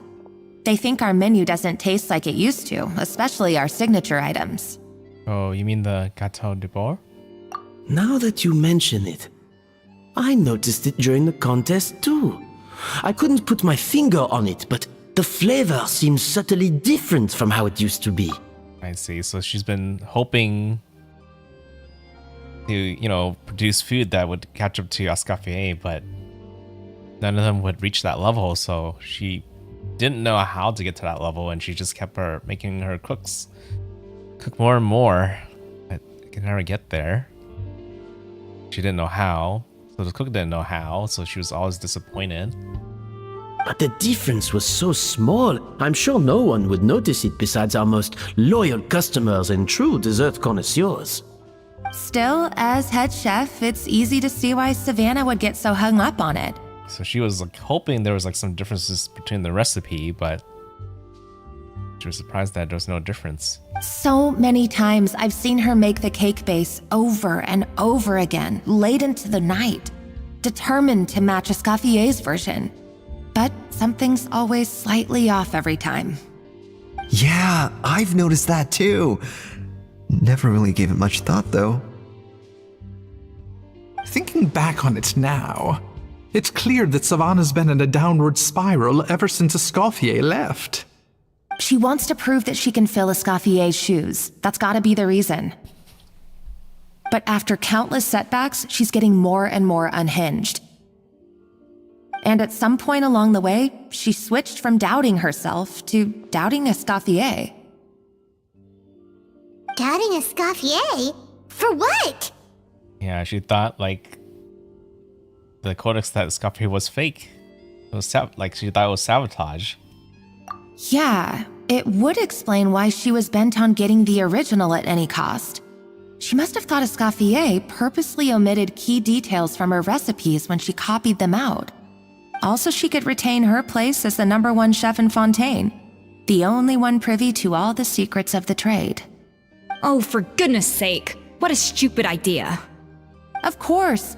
Then she finally got the codex only to discover that the secret recipes she's been pining for don't exist at all. Seeing how utterly wrong she was must have been a real shock to the system. It probably brought up everything at once. It overwhelmed her, and she passed out. There's still one thing that doesn't make sense, though. If Savannah had the real recipe all along, How come it tasted different? She might not be on the same level as Escoffier, but surely after like 50 attempts, she'd get it right one of those times. You'd think so, but geniuses like Escoffier are in a league of their own.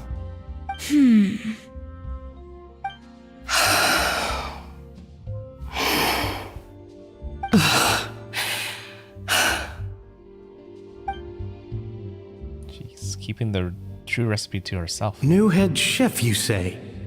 What's her name? I don't think I've heard of her before. I wonder, can the Hotel de Boer keep its edge without Escoffier at the helm?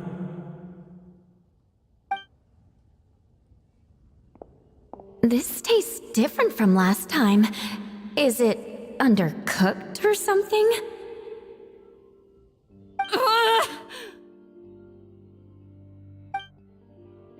Get your hands on the codex no matter what it takes.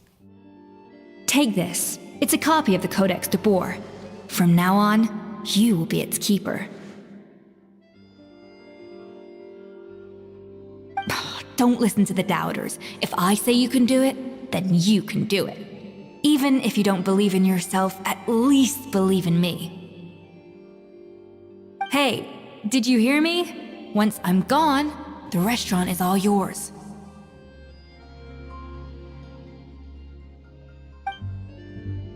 So you let the Limon into the kitchen? All this time, I've been blaming other people, but maybe I'm the problem.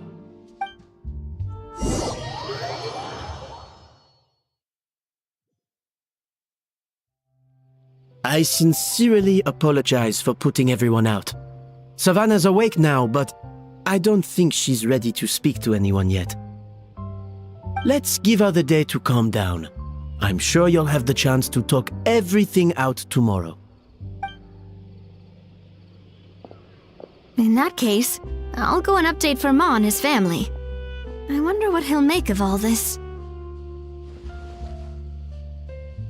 So, we'll come back tomorrow then. Sure, let's go. That was a long day. I think I've earned myself a sweet treat when I get back home. Oh, nice! Macarons? Or are you gonna switch it up this time?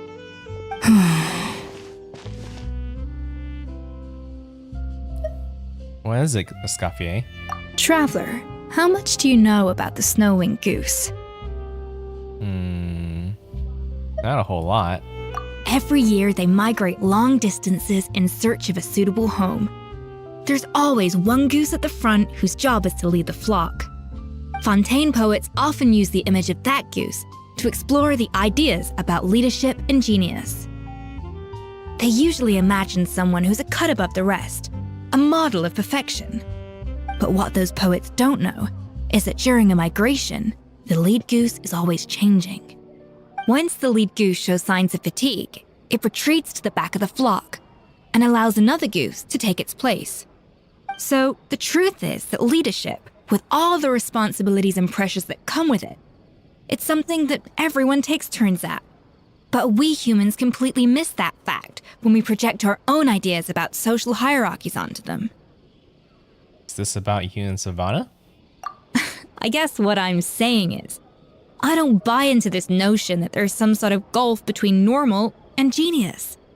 Cooking is a science, not magic. Given the same ingredients, same recipe, and same environment, I see no reason why two different people shouldn't be able to create the exact same dish.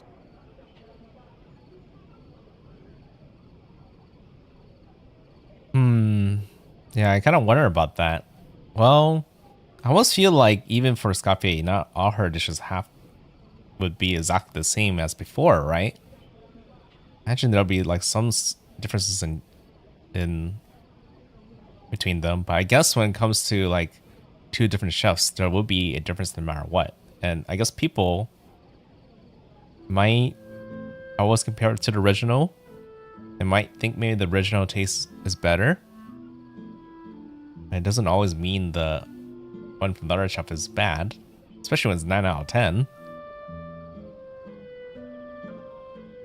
Yeah, it's just a difference in preference, right? At that point.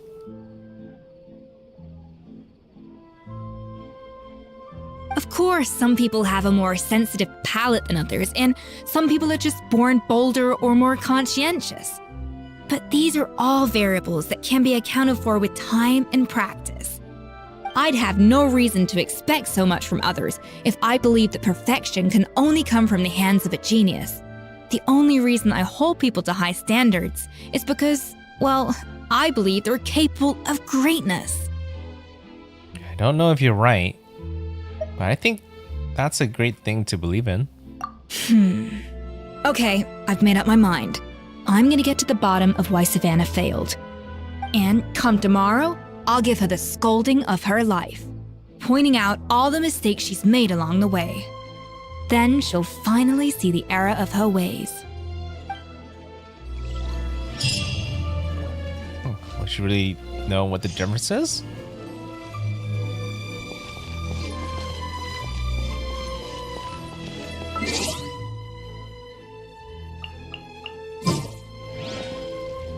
Five to 7. Oh wait, is that next day? Following day, so yeah, I think today, this is past midnight. Same day, so I have to go past it. So 5. The very morning.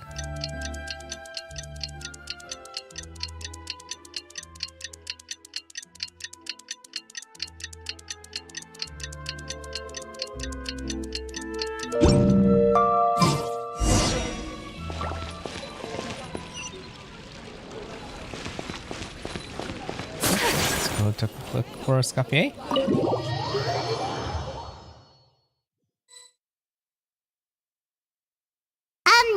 Why are we here so early? Our meeting with Vanigem isn't for a while. I wanted to check on Escoffier. Check on her? Why? What happened? Oh no. Escoffier, are you alright? Oh, that's a lot of cakes. I'm fine. Just need to get some more coffee in me. Really did pull an all-nighter then. Huh? What happened to my coffee? Did I really drink it all? Let me get you a fresh one. For now, you should get some rest. Alright. Thanks. I appreciate it. Well, there's cooking facilities here. Or we could just grab a cup of coffee from Cafe Lutece, but either way, hurry! Okay, let's go ahead and buy some coffee.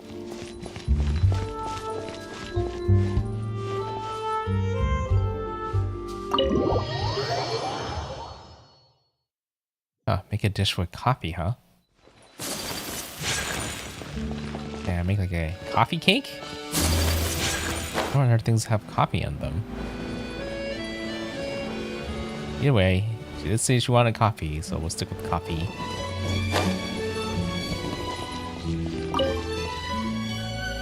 Hello! What can I get for you? I need coffee, stat. Sure thing. We're here to go. To go, please.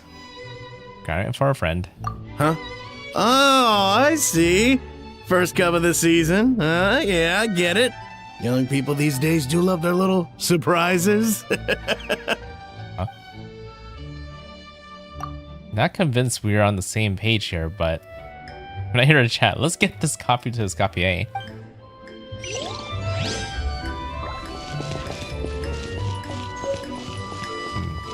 It's definitely interesting the way he said it. I have no idea what that was all about. I have to probably look that up later. Okay.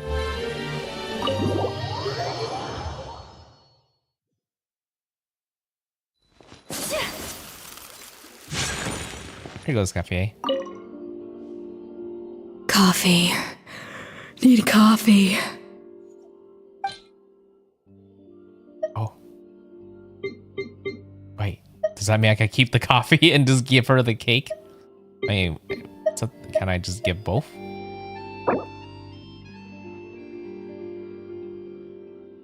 Make sure to give it this coffee, eh? I could just give her the cake instead.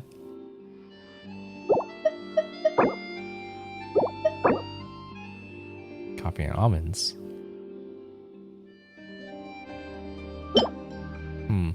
I feel like a lot of people would probably give her, well, a lot of people would probably give her the coffee itself, the drink. I'm really interested to see how the cake would be, what her reactions would be. So maybe I'll give her this and then probably look at other people and see what happens when they give her the drink. There you go. Strong, bitter coffee beans, transformed through expert brewing and balanced perfectly with rich, creamy steam milk. Wonderful. It's brushing well. I feel much better now. Thank you so much, Traveler and Paimon. Glad to hear it, but make sure to catch up on your sleep when you get the chance. How goes the investigation? I think I figured out where the problem lies. Honestly, it's ridiculous. I don't know whether to laugh or cry. Wait, what investigation? What are you guys talking about? I'll save it for when everyone else gets here. It's so stupidly small, I can't believe it's caused so much drama. And yet, look at this kitchen. Seems like you had your own share of failed experience last night. So basically, I think what she did was she was cooking the cake many different ways with slight changes to kind of match the cake that was made during cook-off, the one that got 9 out of 10. That will explain the differences of what was done differently that made the cake lose that, 1 point. Yes, except my failures were stepping stones to success. Escoffier, have you seen Savannah? Huh? No, not since yesterday. Why? What's wrong? After seeing her home yesterday, we were all a little concerned about how she was doing. So, I dropped by her place early this morning to check on her. Only to find an empty house with the doors wide open. Huh? I left Alphonse and the others to keep watch at her home, while I checked the Hotel de Bord. I'm worried something bad might have happened. If she's not here, then where could she be? Did she quit being a cook? Boss, Escoffier, bad news. Alphonse? You're supposed to be keeping watch at Savannah's house. We were, but then, just after you left, we found this stuff in her house. Oh, looks like a map with a bunch of random places circled. What does it mean? Wait a second. This feels familiar. I'm sure these places are all connected somehow. Of course, from the Codex. They're all places that Modeste explored on his adventures. Modeste? Founder of the Hotel de Bord? Yeah, but I don't understand. The adventure logs in the Codex are too fragmented to be of any use. How come this map shows all the missing details? The Codex de Bord? Then, this place marked in red out at sea. Could that be the fabled birthplace of Gâteau de Bord? Seriously? So now she set her sights on finding the original recipe and beating Escoffier that way? Geez, Savannah. Anything to overcome a gâteau plateau, huh? Ugh, idiot! Does she have a death wish? Those ruins are thousands of years old. Oh, of course there will be a battle part. There's more. Besides the map, we also found these letters. Letter received several months ago. It was you. You let the Lumilin through, didn't you? I know you were responsible for purchasing the problematic ingredient that day. What would your good friend think, I wonder? She learned that she suffered on account of your negligence. What would the people in the hotel think? So imagine if you'd like to keep this a secret from Escoffier. Wouldn't you, head chef Savannah? Oh, so it was Savannah's fault. Ooh. The other letter. Retrieve the real codex by any means. That's where the real treasure can be found. And you gave it away, like a fool. Well then, you're going to get it back, whether in a bet or by force. It doesn't matter. Oh, I know. Don't you have that cooking showdown of yours? And if you don't think you can win, why, you simply need to have your opponent lose. I imagine that assistant of yours might come in handy in that regard. Who is this? What are you dawdling for? She was the one who concealed the secret recipe in the first place. Why else do you think you've never been able to recreate her work? She's afraid. Afraid that you outshine her. Huh? It was you. You let the Lumaline through, didn't you? What? I didn't finish reading. What?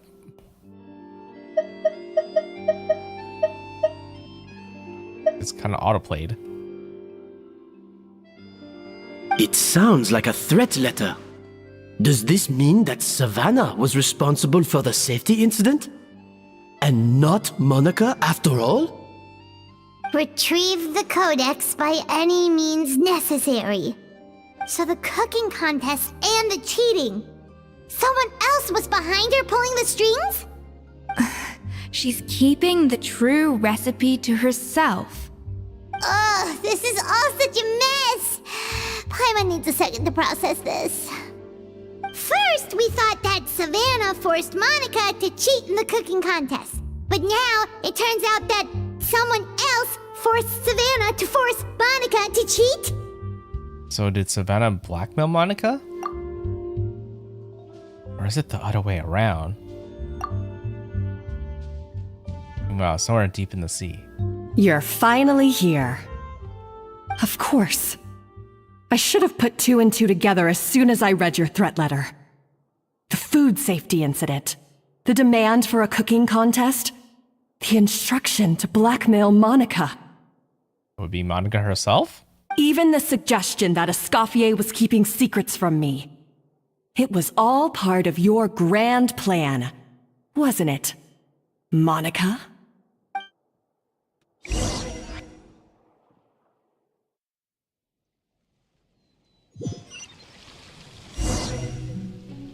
It was just all for treasure. Should be getting close to the spot marked on the map. Of all the stupid things she's done, this really takes the cake. The moment we find her, I'm gonna curse the living daylights out of her. It was practically there.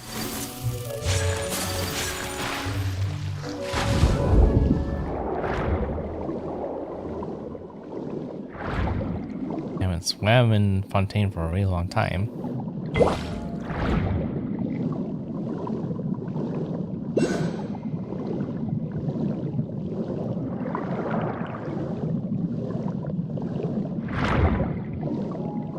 Is it that one? Doesn't look like an entrance though. Oh, I guess it is.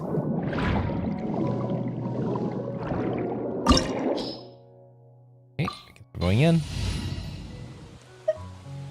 We already had the right team like I thought we would.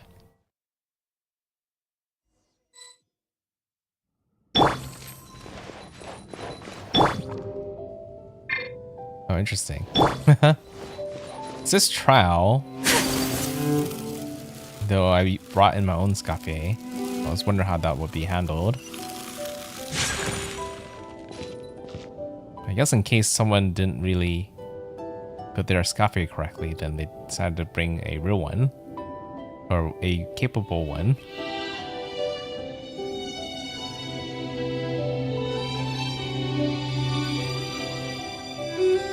Whoa! This place looks like an underwater restaurant, doesn't it? Suddenly, the idea of an adventure chef finding secret ingredients makes a whole lot more sense. I think Modest's codex mentioned this place. A public bath from the time of Remoria. So yeah, definitely the kind of place that would have served food and drinks. Huh? Some blubber beasts have come to join the party? here.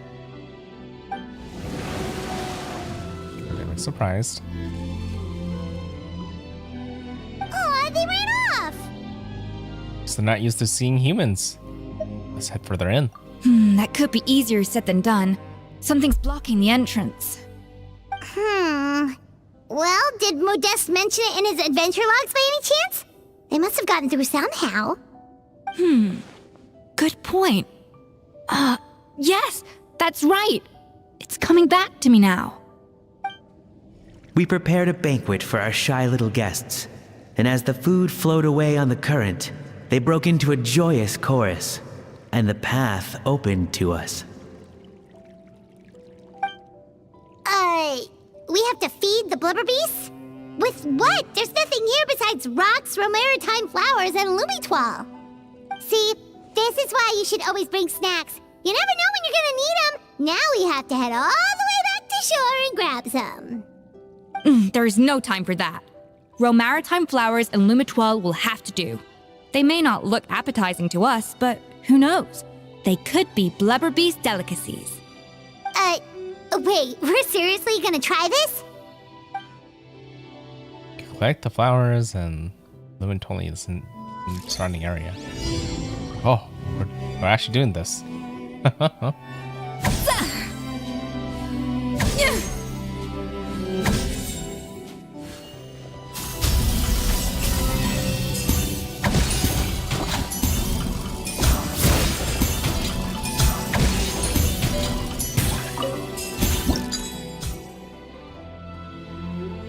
Doesn't matter how much I use, it's just as long as it's balanced.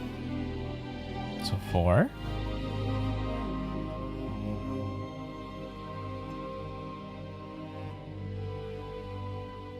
So 4. We need 4 blues, but we don't have the exact number. We can go up to 5 or 8.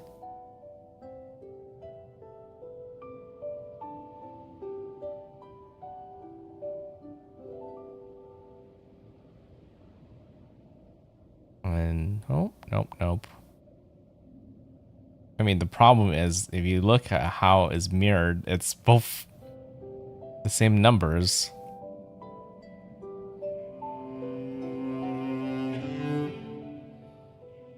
Yeah, we did 2 of that. That will make 3.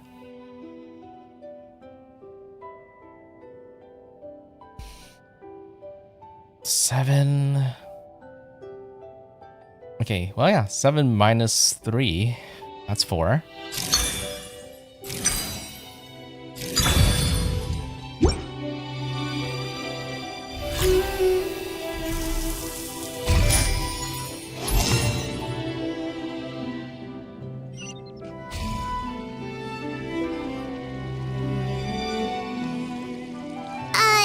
Blubber beasts or not, are we sure this stuff is edible? Trust me, they'll love it.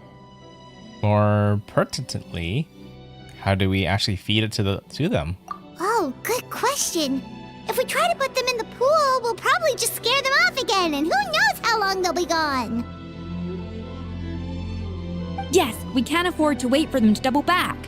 Oh, what was it that Modeste said again? Something about the food flowing away on the current.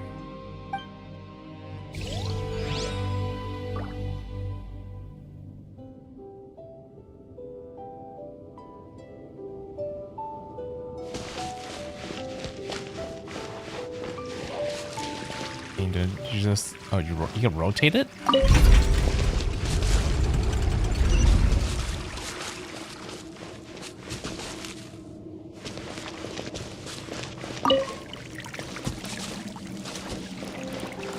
That'll flow. 2 credit again.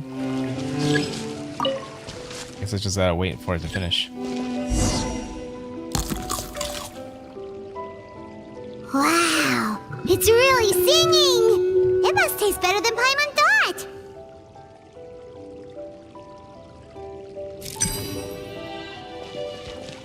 Okay, rotate.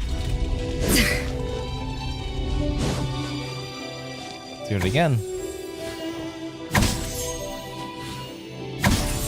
The tracks turned back again. Oh, so annoying.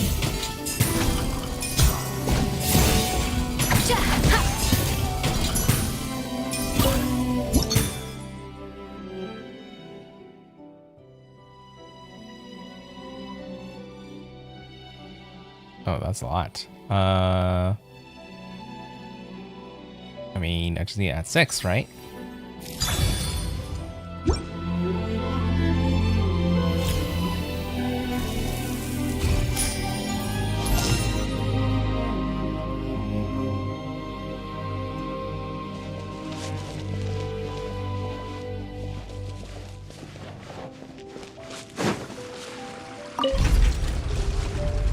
Turn it all the way to right and let it go through.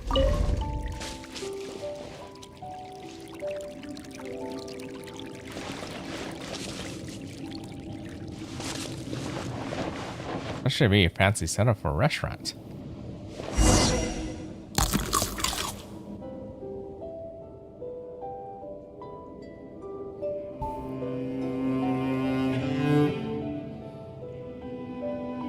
Hey, it's open!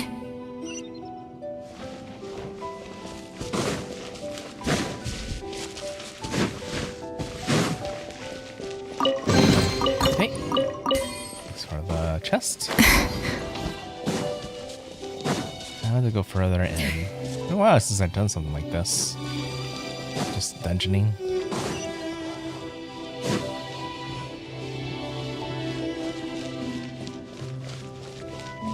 Wait. No recipe, no problem! I wonder if this is a different Escoffier, where I can get free food from it. And also get it from my Escoffier.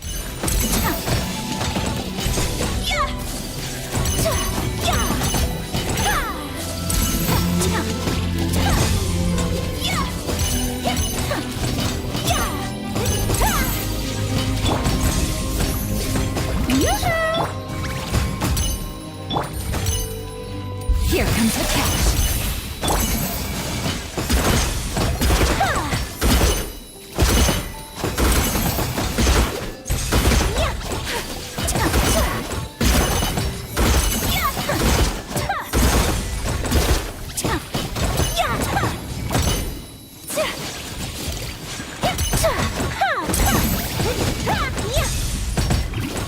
Okay, nope, not done yet. Shower me with praise!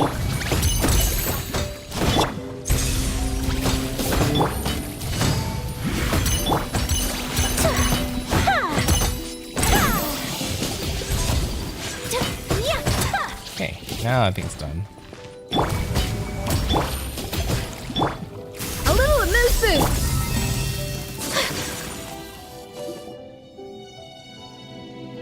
Some time ago.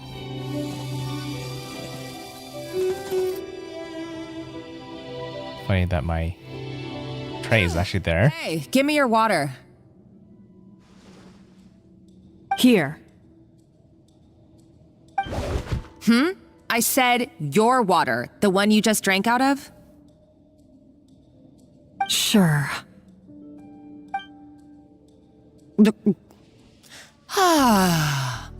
She didn't trust the water All that was those given. years slaving away under Escoffier, and then you. Today, it's finally paying off. Not only have I found the ruin that Savelli kept hidden, but I also get to boss you around like my little lapdog. Hey, go scout ahead for me. If we need to do any more blast tunneling, I want to know where to lay the explosives. Did you not hear me? Get going. Why don't you do it yourself? Oh, when did you learn to fight back? You're always so compliant when I give you instructions by letter. That's because you threatened to expose me for the Lumiline incident. I swear, if I'd known what you were planning, I'd never have. Ha! Don't be so self-righteous. Admit it, you've always been jealous of Escoffier. That's why you lapped up everything I told you. You were terrified of her finding out about your part in the Lumiline incident, and you resented the way her reputation hung over you.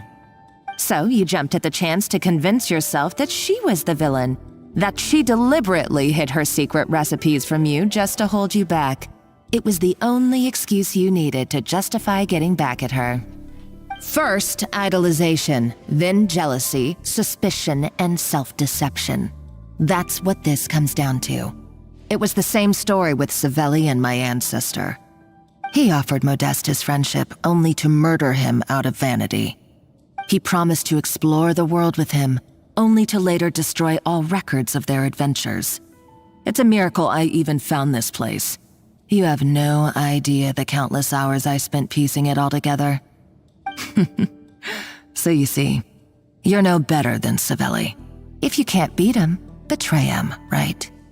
I am no Savelli, nor will I ever be. Oh, put a lid on it. You really think you can absolve yourself of your vindictive and jealous behavior now? Just because you finally realized that Escoffier never kept any secrets from you? You didn't show any remorse when she left, or in the cooking contest. Why start now? You have no right to redemption. You're right. I don't deserve her forgiveness. But I am done being bullied into submission by you! Ooh, feisty. But you should watch your tone. Talking to me like that could get you in big trouble. I somehow doubt that. Since I poisoned both our water bottles. Ooh, wow. What? Ever since I learned the truth, I've been biding my time, waiting for this moment. You've played me like a fiddle for so long, and now this is payback! But you drank it too. It's what we both deserve. This is the price we must pay for betraying Escoffier. You'll die here with me, Monica! You.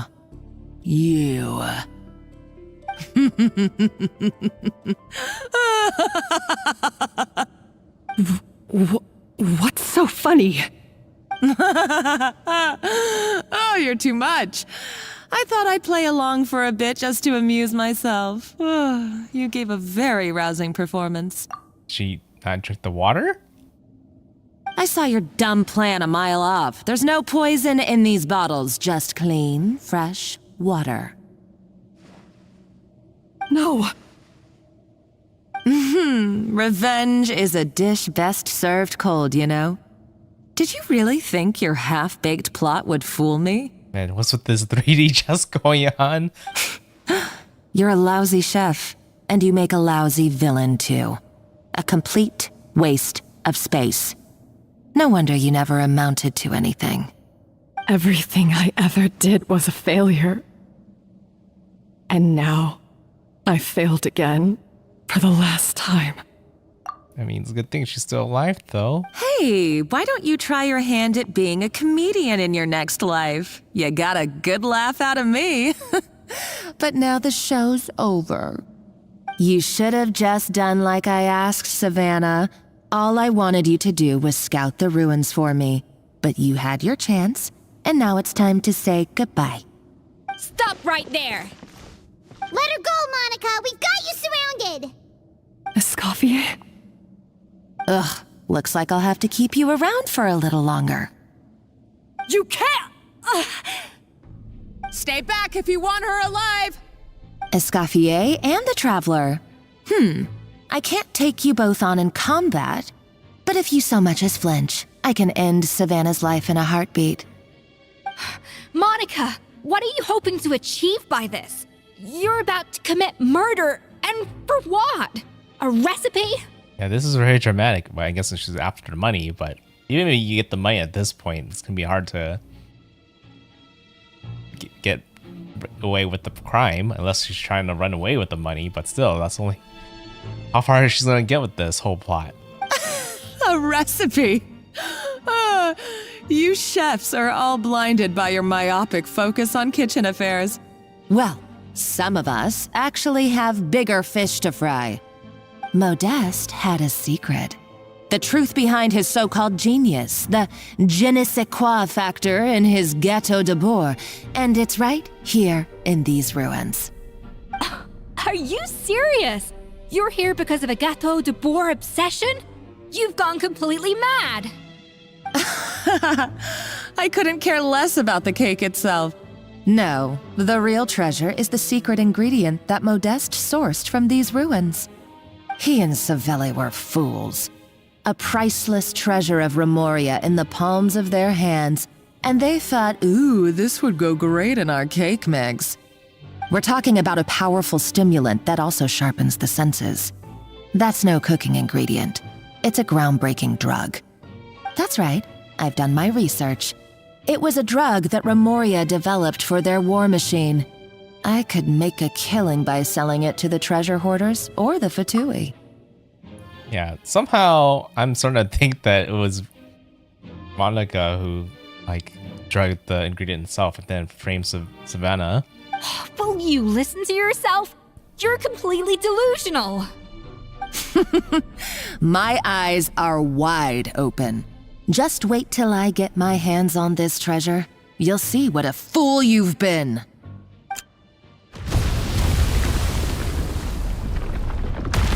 Wait, what's that sound? Just when I thought she couldn't get any crazier. She's lucky the whole place didn't collapse. Seems like she escaped the commotion. Let's find another route and go after her. Uh-oh, Savannah's gone too. Monica must have taken her. Oh, what a coward. She's only taken her hostage because she knows that she's no match for you. Well, there's one piece of good news. At least Savannah is safe for now. That's true. Even if she finds the treasure, she'll need Savannah alive if she wants to get out of here in one piece. Oh, well, our path's been blocked, so let's look for another route.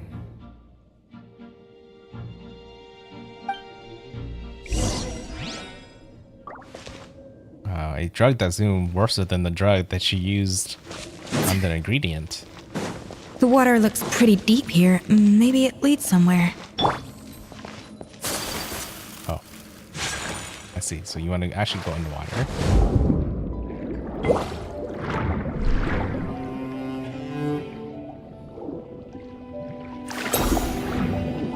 What's this?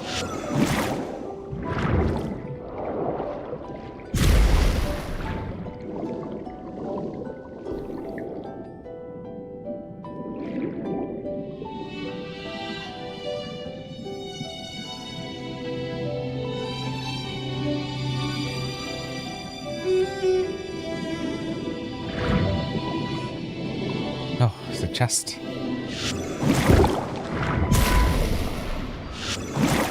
Actually pretty strong.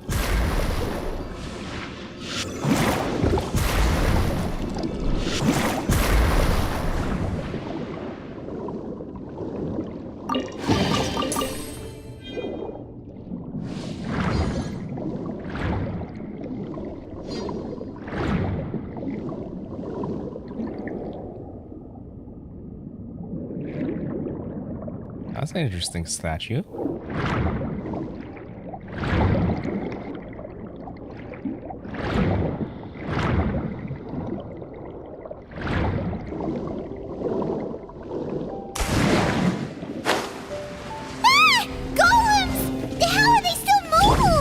They were probably awakened by the explosion just now. Alright, Knife Skills 101.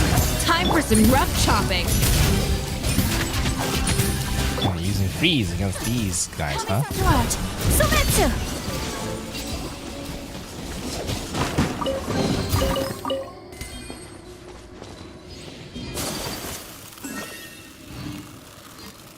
And never thought of doing that before. On the Zalta Harmos order, and in accordance with our Sabatos most sacred, most benevolent temper, we establish here a condolences for the naturalized barbarian soldiers. Savage as they have been, they were also warriors.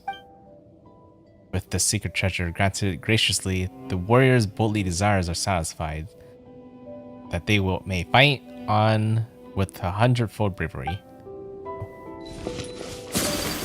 This drug.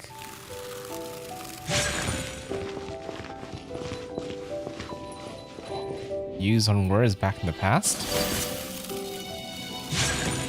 Another door? Guess we need to prepare another feast for our guests. Hey, same deal.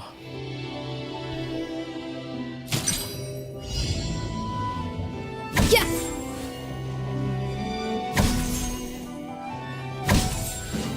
A dash of frosting!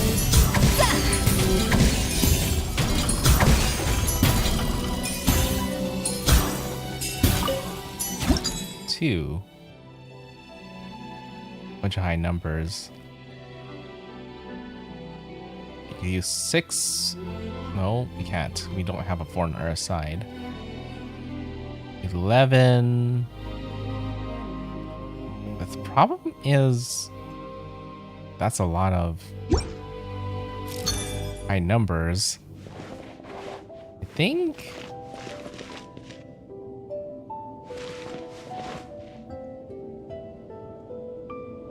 we need smaller ones over here.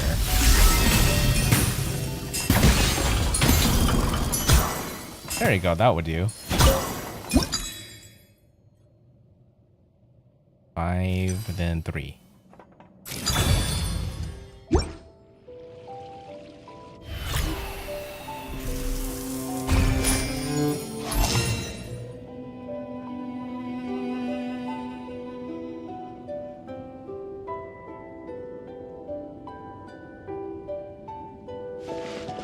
Okay. Let's start with this one first.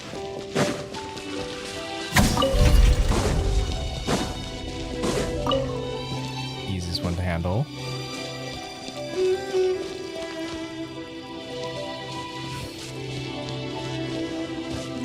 Or about that one next.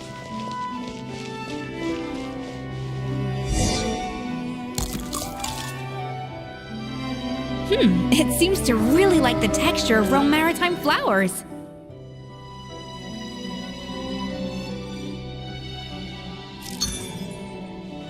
1, 2, 3.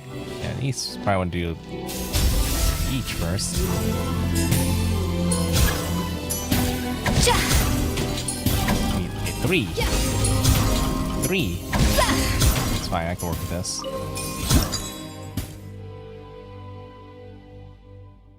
5, 2.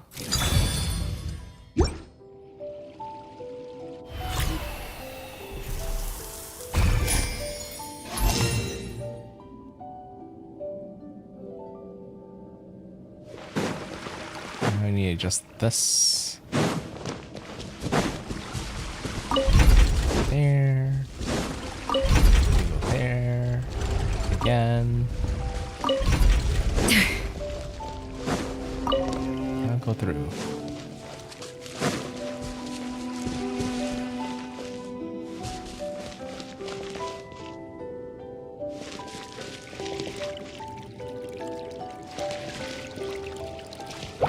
Hi. Strike a pose! Wasn't expecting that. A little amuse bouche! Take flight! Yeah!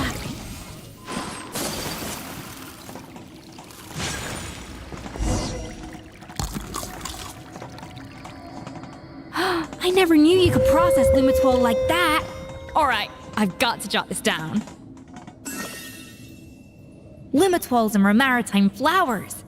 This could open the door to a whole new world. Yep, that's literally the plan. Wait, hold on. Which door are you talking about? Good question.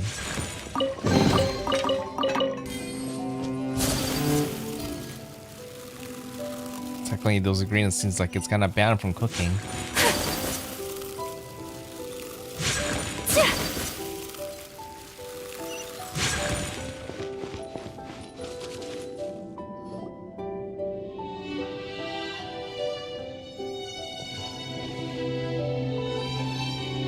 That's strange.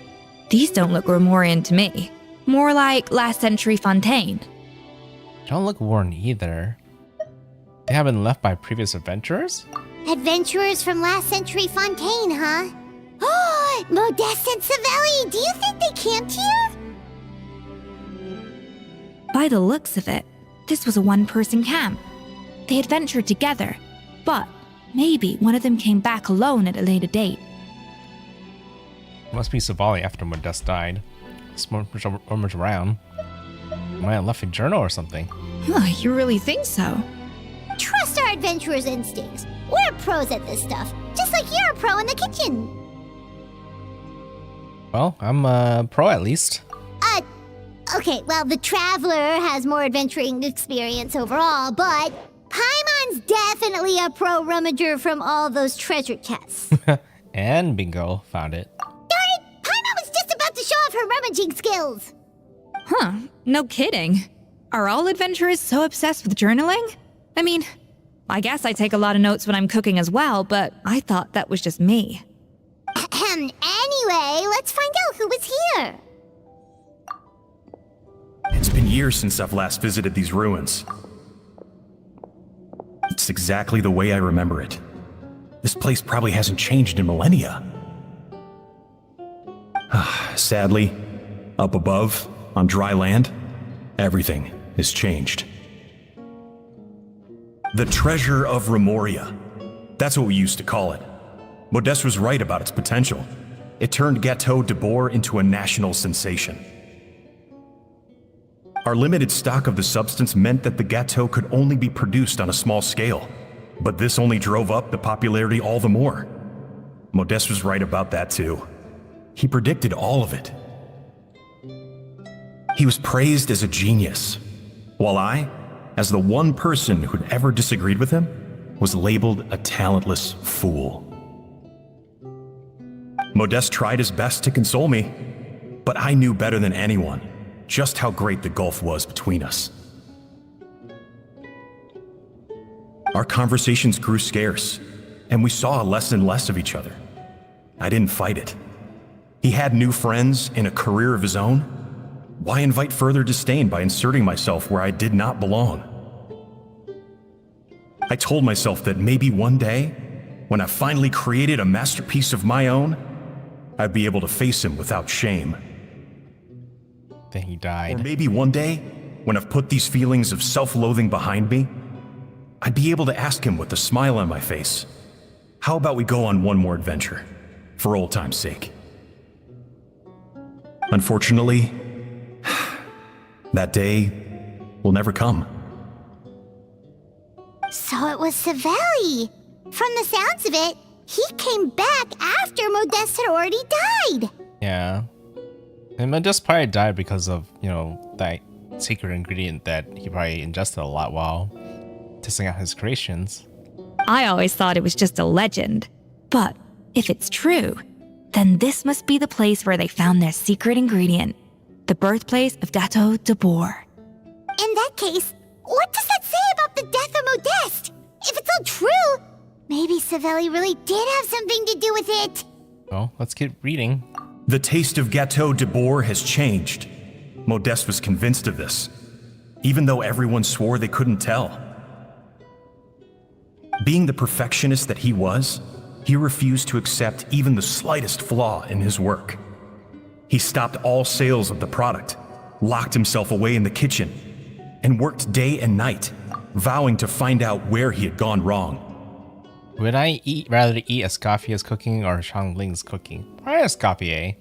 I feel like Zhang Ling tends to go with more spices, and I'm usually a person who doesn't like to eat spicy food that much. More of because it doesn't go well through my stomach. But yeah, Coffee's food looks pretty good when she makes it, so probably Escoffier. I kind of want to see more food besides bakery. But I'm pretty sure I would like Escoffier more. But as he baked and taste tested over and over again, he found he only strayed further and further from the original taste. It was only when he was sipping on coffee one day and realized he could not taste the bitterness that the truth finally dawned on him. What had changed was not the gâteau, but his sense of taste. Oh, because of the drug. The treasure of Remoria stimulates the senses, taste included, and invigorates the spirit. In the short term, it offers people the ultimate gourmet experience, but in the long term, it dulls their senses entirely. In hindsight, It made perfect sense. After all, why would a culture that sought liberation from the constraints of their bodies care for the loss of their senses? But we realized it too late. We were just too late. Over the course of his many culinary experiments, Modeste exhausted the remaining supply of the treasure of Remoria. He consumed it all himself.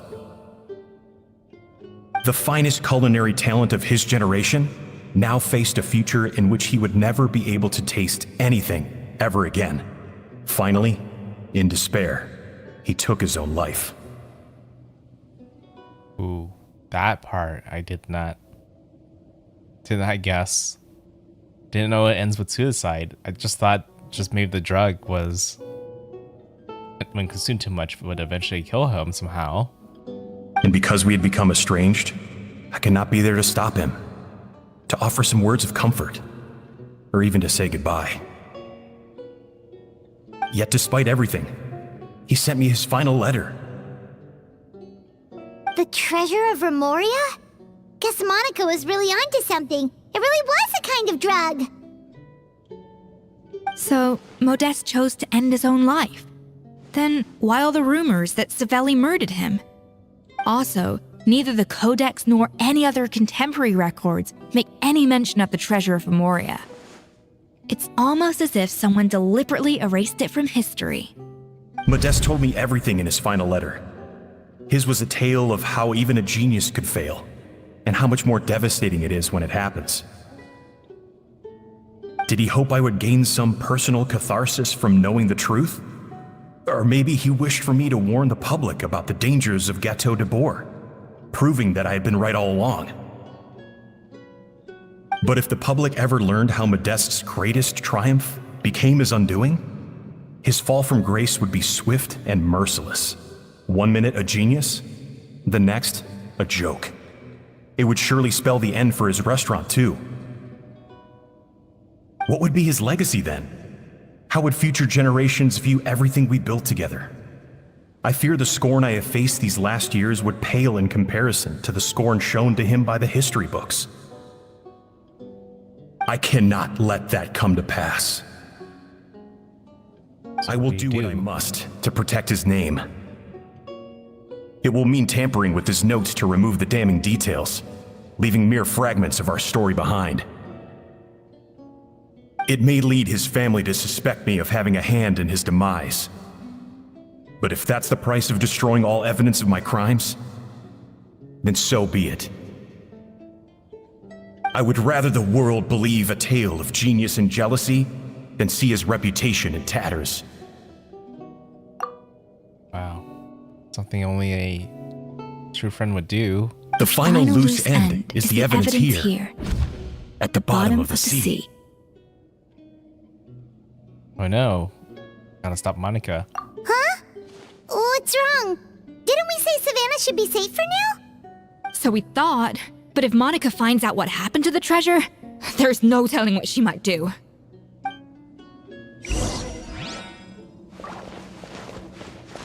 It isn't worth it.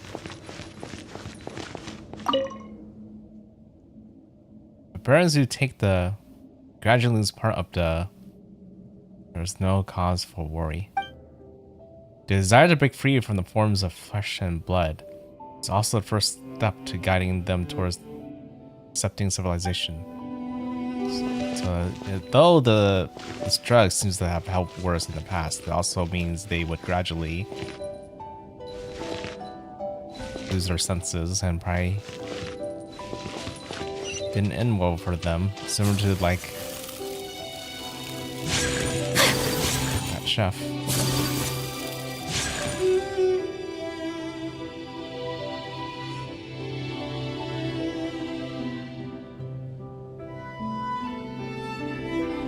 The treasure of Remoria. I have found you at last. Savelli, you tried your best to bury the truth, but you underestimated the children of Modeste. Some fragments of his diary escaped your clutches, and we have held on to them for generations. But I have to thank you too, Savannah. Without your help retrieving the Codex, and with it the last piece of the puzzle, I may never have found this place. But now, Finally, the secret to Remoria's military might is within my grasp. The treasure of Remoria is mine! Wow, so crazy for this one drug. It's empty. It's empty? Is that why they're afraid that she might go crazy? Monica?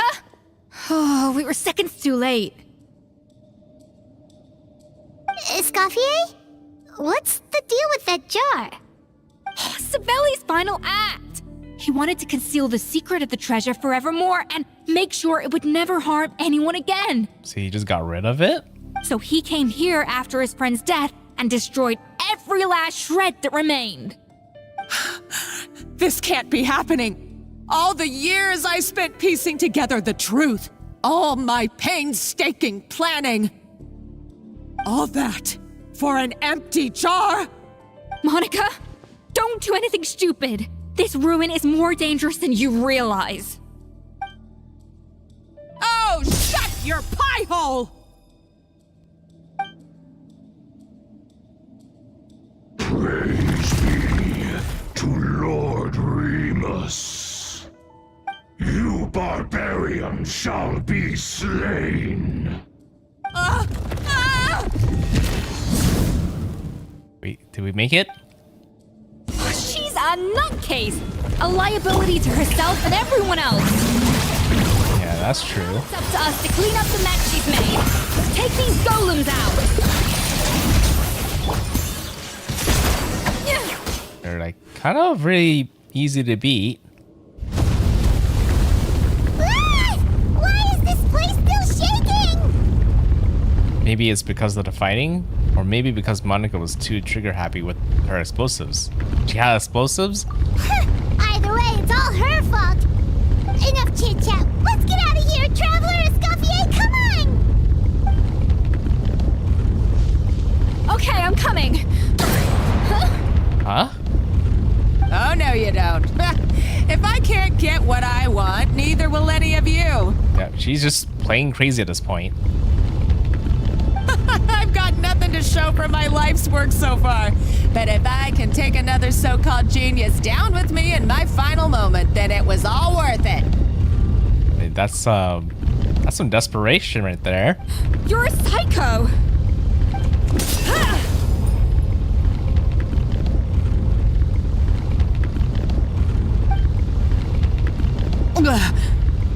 Savannah? Oh, when did you wake up?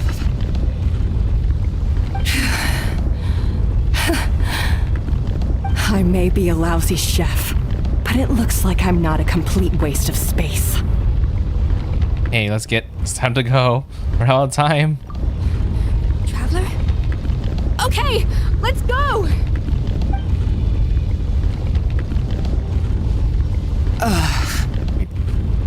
We're gonna leave Monica here? I feel like we need to still take her out, even though she's a crazy person.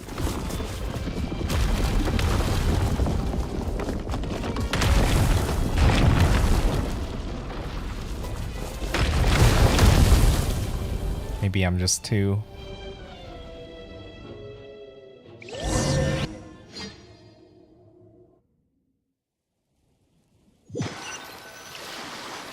I mean, even if she's wrong, I feel like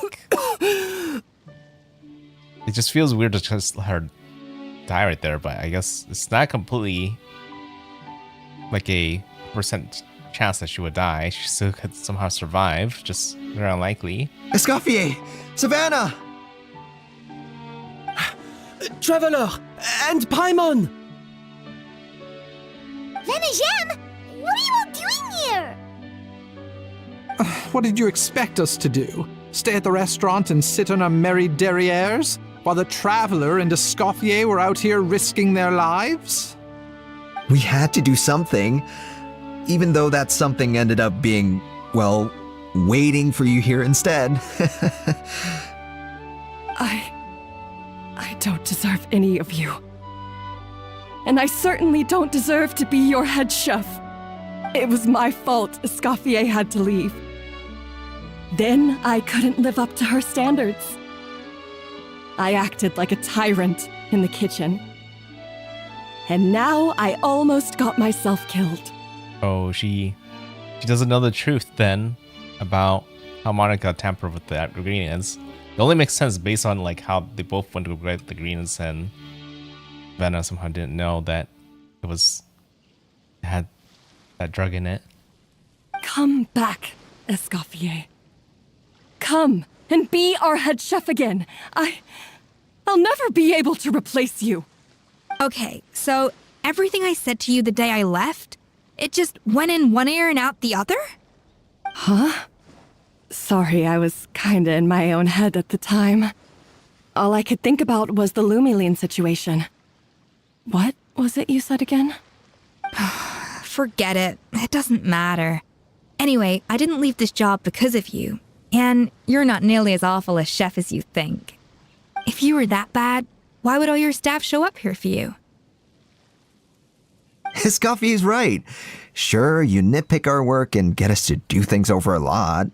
But when it comes down to it, you're the one who's always doing whatever it takes to make sure the customers get served on time, every time.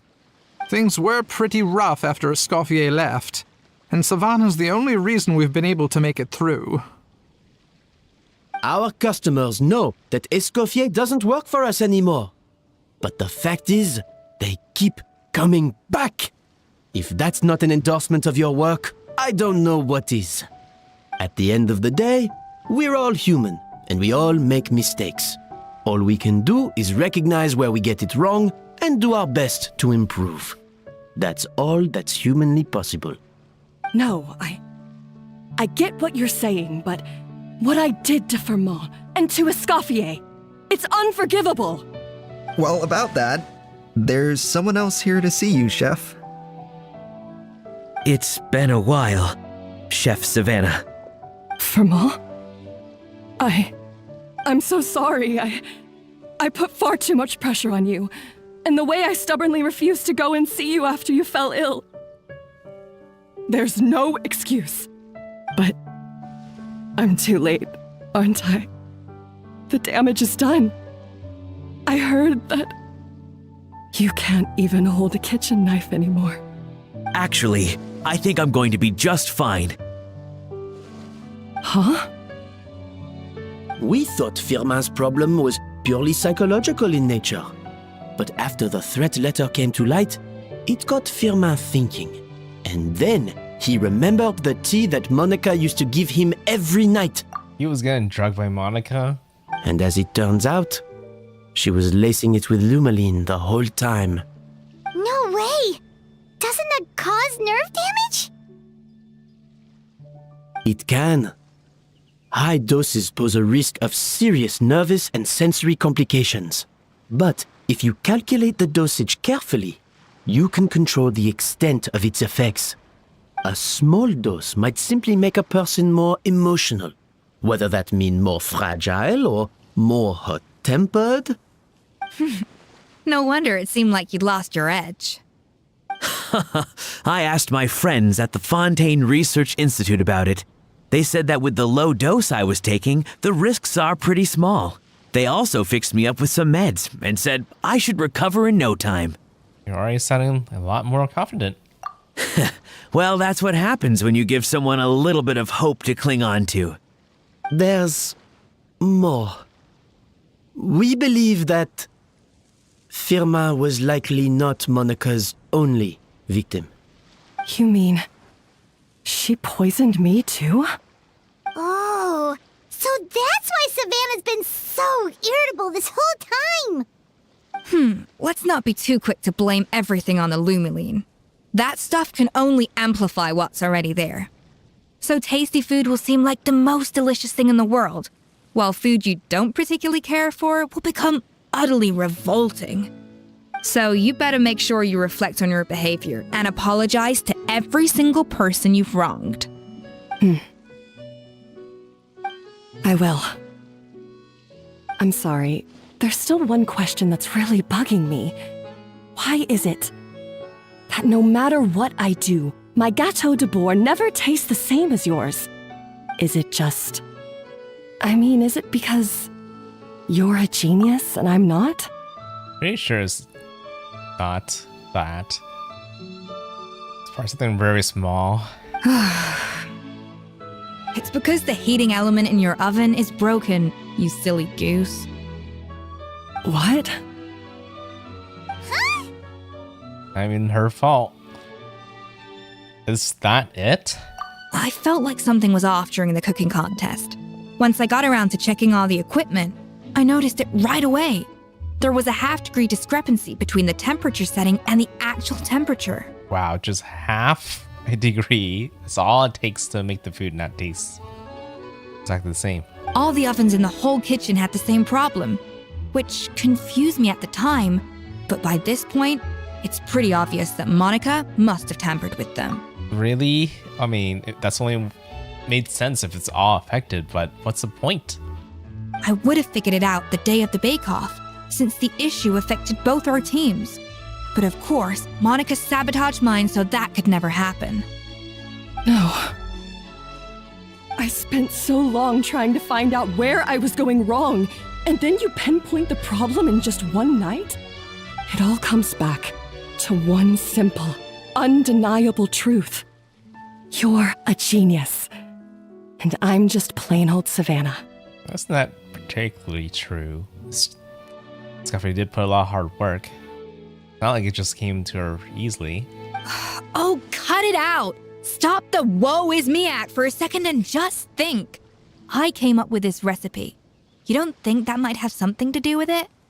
Do you know how long I spent perfecting my gâteau de bois? 3 years! 3 whole years! I know this dish inside out, back to front and upside down. And you've been head chef now for what, 6 months? If that? A couple hundred failed attempts, and you're gonna throw in the kitchen towel and declare you'll never be successful because you're not a genius. You clearly have no idea how many kitchen failures I've had under my belt, or just how long it took me to finally get my recipe to a level I was satisfied with. Genius or not, everyone makes mistakes. Modeste did, Savelli did, everyone does. You're only a lousy chef if you don't face up to your mistakes, learn from them, and then keep chipping away until you crack the problem once and for all. Surely you haven't forgotten all that. You were no lousy chef back when I handed you the reins. I haven't forgotten. And I'll make sure I never do. That's our head chef. Haha! Sounds like we won't need another changing of the guard in the Hotel de Bord kitchen anytime soon. Huzzah! Aw, what a perfect ending to a crazy journey. Look how happy everyone is. Definitely a crazy journey. So you got your mojo back now? Yeah. Thanks to you, Escoffier. In fact, no. Thanks to all of you. Aw, friends again. So nice to see them finally settle their beef. Yeah, it's nice. Well, maybe not all of their beef. Good. So now that's out of the way. It's time for payback. You cheated in our last bake-off, and I demand a rematch right now.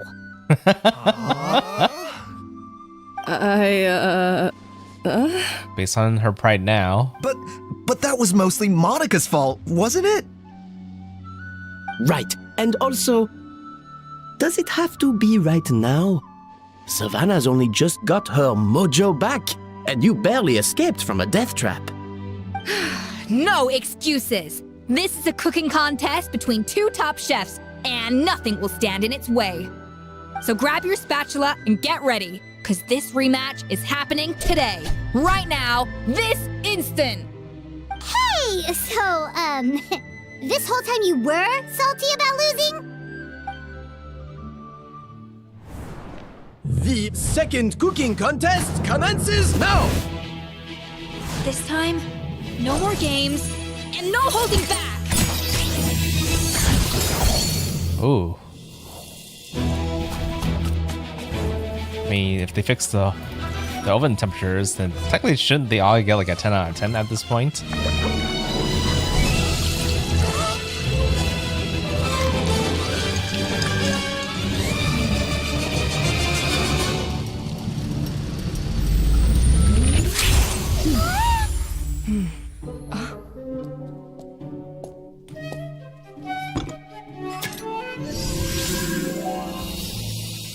Oh.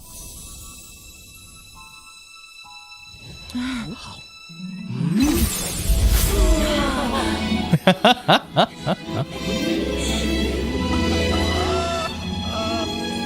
wonder what it's like to eat food like that. Could I really be swimming? I think she'll be fine.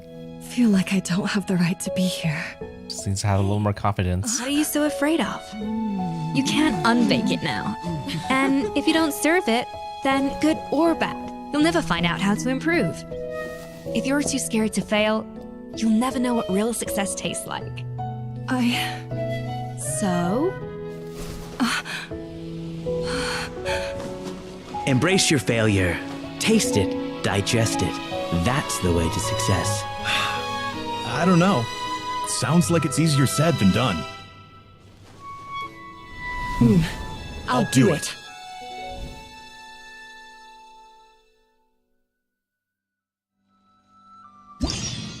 Oh, wait.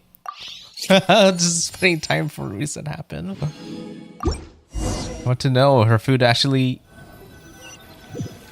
was good. I'm pretty sure it was good. The results are in! A landslide victory for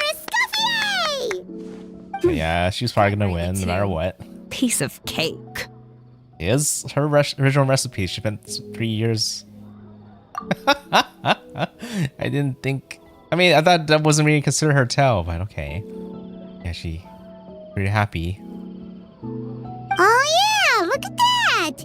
Savannah looks pretty chipper too, considering she lost. This wasn't for you, was it? You did this for Savannah's sake. Now, where were we? Yes. Do you have any more questions for me after everything that's happened? What are your future plans? Are you gonna stay at the Blue Veil Kendrick? I never remember how this pronounced. The names of these places.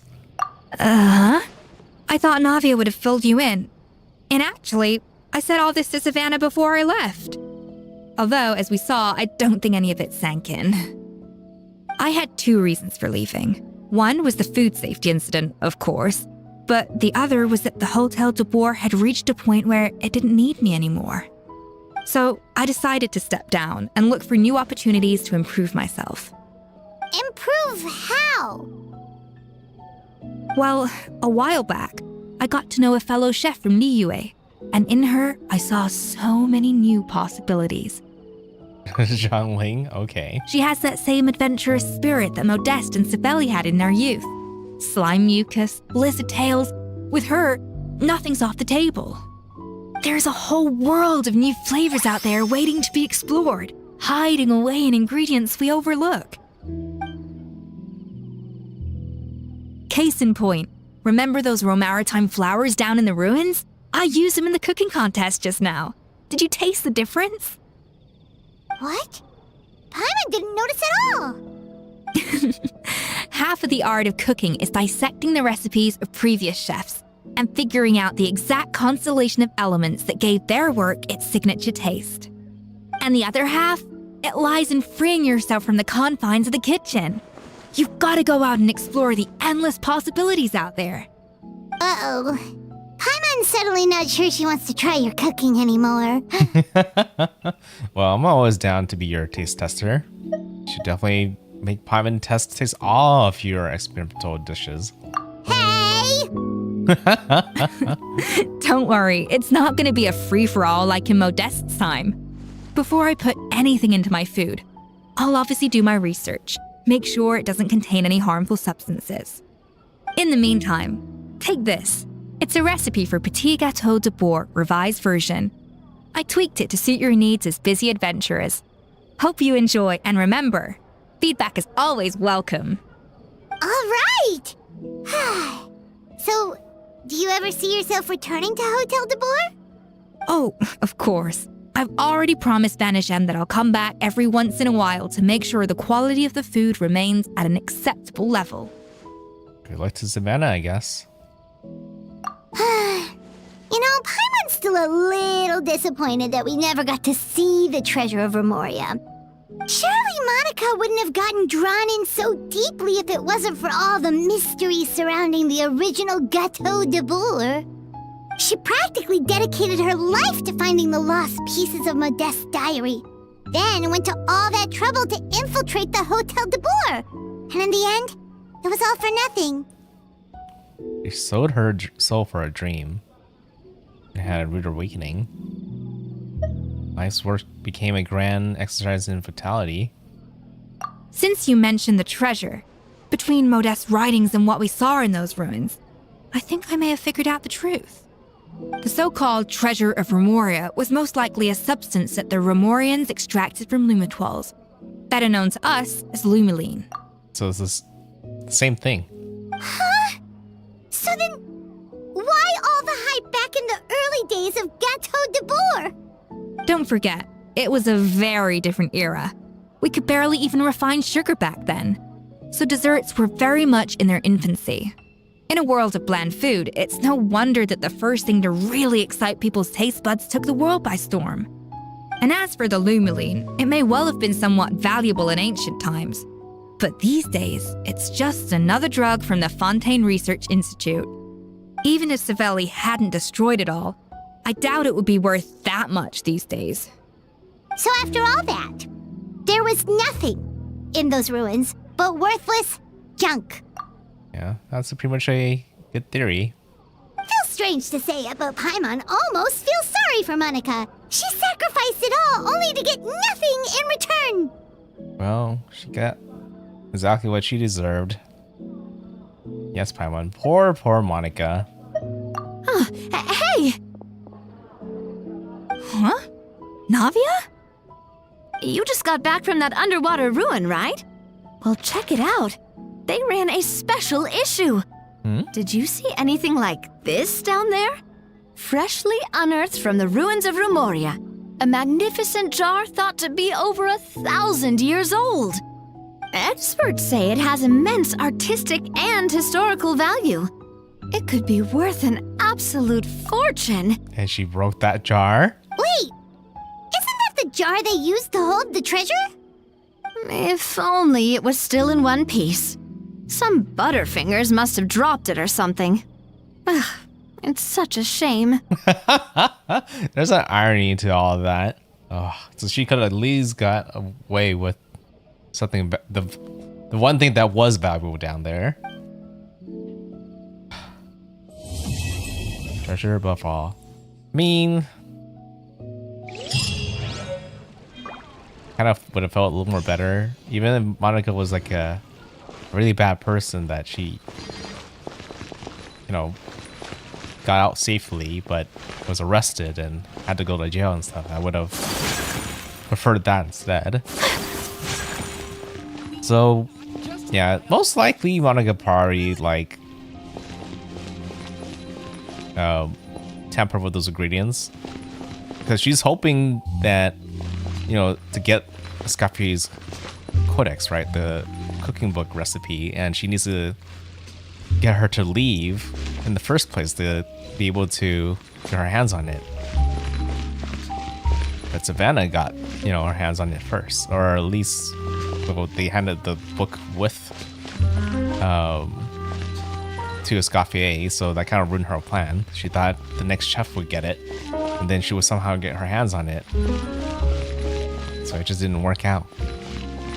So she literally tampered with all those ovens just to mess with Savannah's head. That she wasn't a good cook. So she managed to manipulate Savannah that much to that extent this whole time.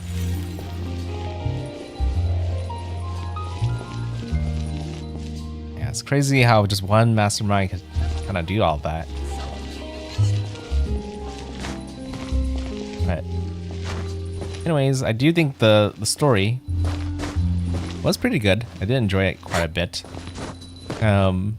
It's funny how I predicted that the book had something to do with, you know, Lumiline, like the drug. in the first place, which brought the downfall of, you know, the two original creators of the restaurant and the cake. And I just saw that like a mile away because I was like thinking, oh yeah, that drug has something definitely to do with why the guy died. And how it kind of affects things in the future as well. Yeah, I think the only thing I missed was that, oh, but yeah, when I predicted that and we were going through the debate, I was like, oh, I guess I was just overthinking it, thinking maybe the book was nothing just to, you know, I didn't really think about the whole Escoffier holding back the original Ross recipe and giving her like a fake recipe would be a point at all. 'Cause, I mean, I know Escoffier wouldn't do that, but I didn't think that Savannah would think that Escoffier would do to her. So I did almost missed that point, but I guess yeah, and then you know, then it went back to the original route, which I thought would went in the first place. I totally thought it was going to end after the bake off. I was like, if it did end at the bake off, I would have been that's kind of a boring story, but no, it's secretly like a crime story hidden beneath a bake off. But yeah, so the two things I didn't predict or didn't really fully see was that Monica was the mastermind until yeah, when did I realize it? It was right before like everybody else realized it too. Just a little bit before. I guess that missing piece of the puzzle I needed to realize that was came right at the last second. And then the other part was I didn't know how the original genius, how he died. Didn't think it would be suicide. That was mainly just from the drug's effect. I think you kind of say it's partially because of the drug effects, because he lost his senses because of the drug, then he suicided because of it. But yeah, I didn't think it was really gonna be suicide. Yeah, the story was pretty dark. I think, more importantly, I think you could learn a lot from the story, right? About how people really are.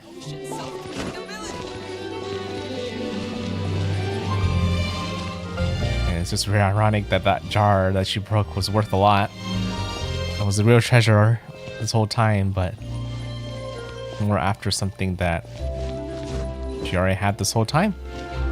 It was like odd to me because I was like, yeah, this drug that she was after sounds very, very similar to Limonline, which she's already like drugging everybody with in the first place. She was just hoping it would be like a stronger dosage of what Limonline was, but and probably was almost the same thing.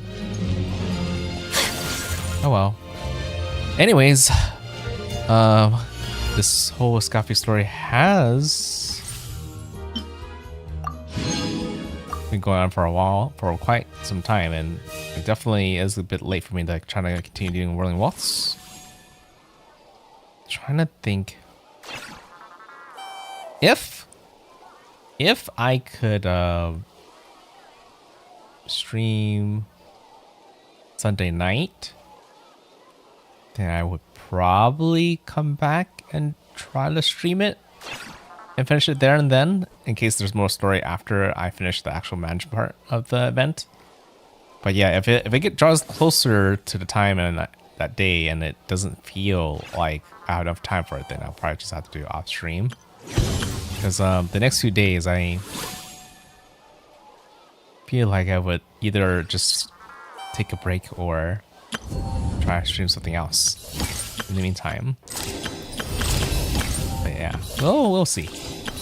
But for now, for today, I think it's a good time to call it. So that's it for me. Got what I was mainly focused on doing in the first place. And the story definitely was worth it, so it's kind of the reason why I still play Genshin. I do think the stories are definitely like... Only those who sample it many times can appreciate its true qualities. Definitely worth keep playing it for sure.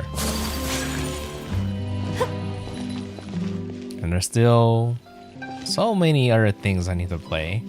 So many things to still do in Genshin itself too. We'll slowly take it one step at a time.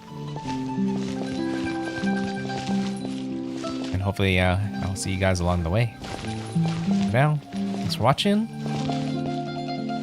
See you guys later. NoukonNeko signing out. Bye bye.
I did say I was going to stream on Sunday, but hopefully I have enough energy to do so, because actually I forgot that Sunday was the day I was going to go play some more Pokemon Go. I've been playing a lot of Pokemon Go lately, but that's because of the whole Gigantamax and Dynamax thing, which I wasn't initially interested, but now that I have some pretty good Dynamax and Gigantamax Pokemon, I've been trying to keep up with the latest Dynamax and Gigantamax that's out there. People don't already know there's a Gigantamax Machamp coming this Sunday, which will be the first time it's ever been out there, but technically it's not the craziest thing that I would go for, but I feel like if I have time, it doesn't hurt to go ahead and grab it. Yeah, I'd be more happy with like Venusaur and Blastoise. And I already have a Gigantamax Charizard. I'm just missing the other two. Especially when they come back, I'll probably will get my hands on them. But anyways, yeah, we'll see what I do on the other days. I've been thinking of eventually like assembling a team of people to play some Monster Hunter Wilds together, but I'm just not sure what we do if we do that. Because most of the people who play ahead of me already, you know, hunted everything they will really want already, so they don't really need anything. And then me, I'm mostly at the point where I got most of the things I want. And there's a couple of small things, but they're pretty small that I'm not too crazy about. So that's why I'm not quite completely sure whether it's going to be that. There's also Helldivers, which I did play a little bit on Tuesday. This is kind of reason why I was a little bit distracted on what to stream that day. But I don't know if the whole big unveiling of the Super Earthkin Intact new area still be there if I try to stream that during the weekend. Again, we'll see. For now, I'm gonna get some sleep. So, see you guys. Talk to you guys later. Bye.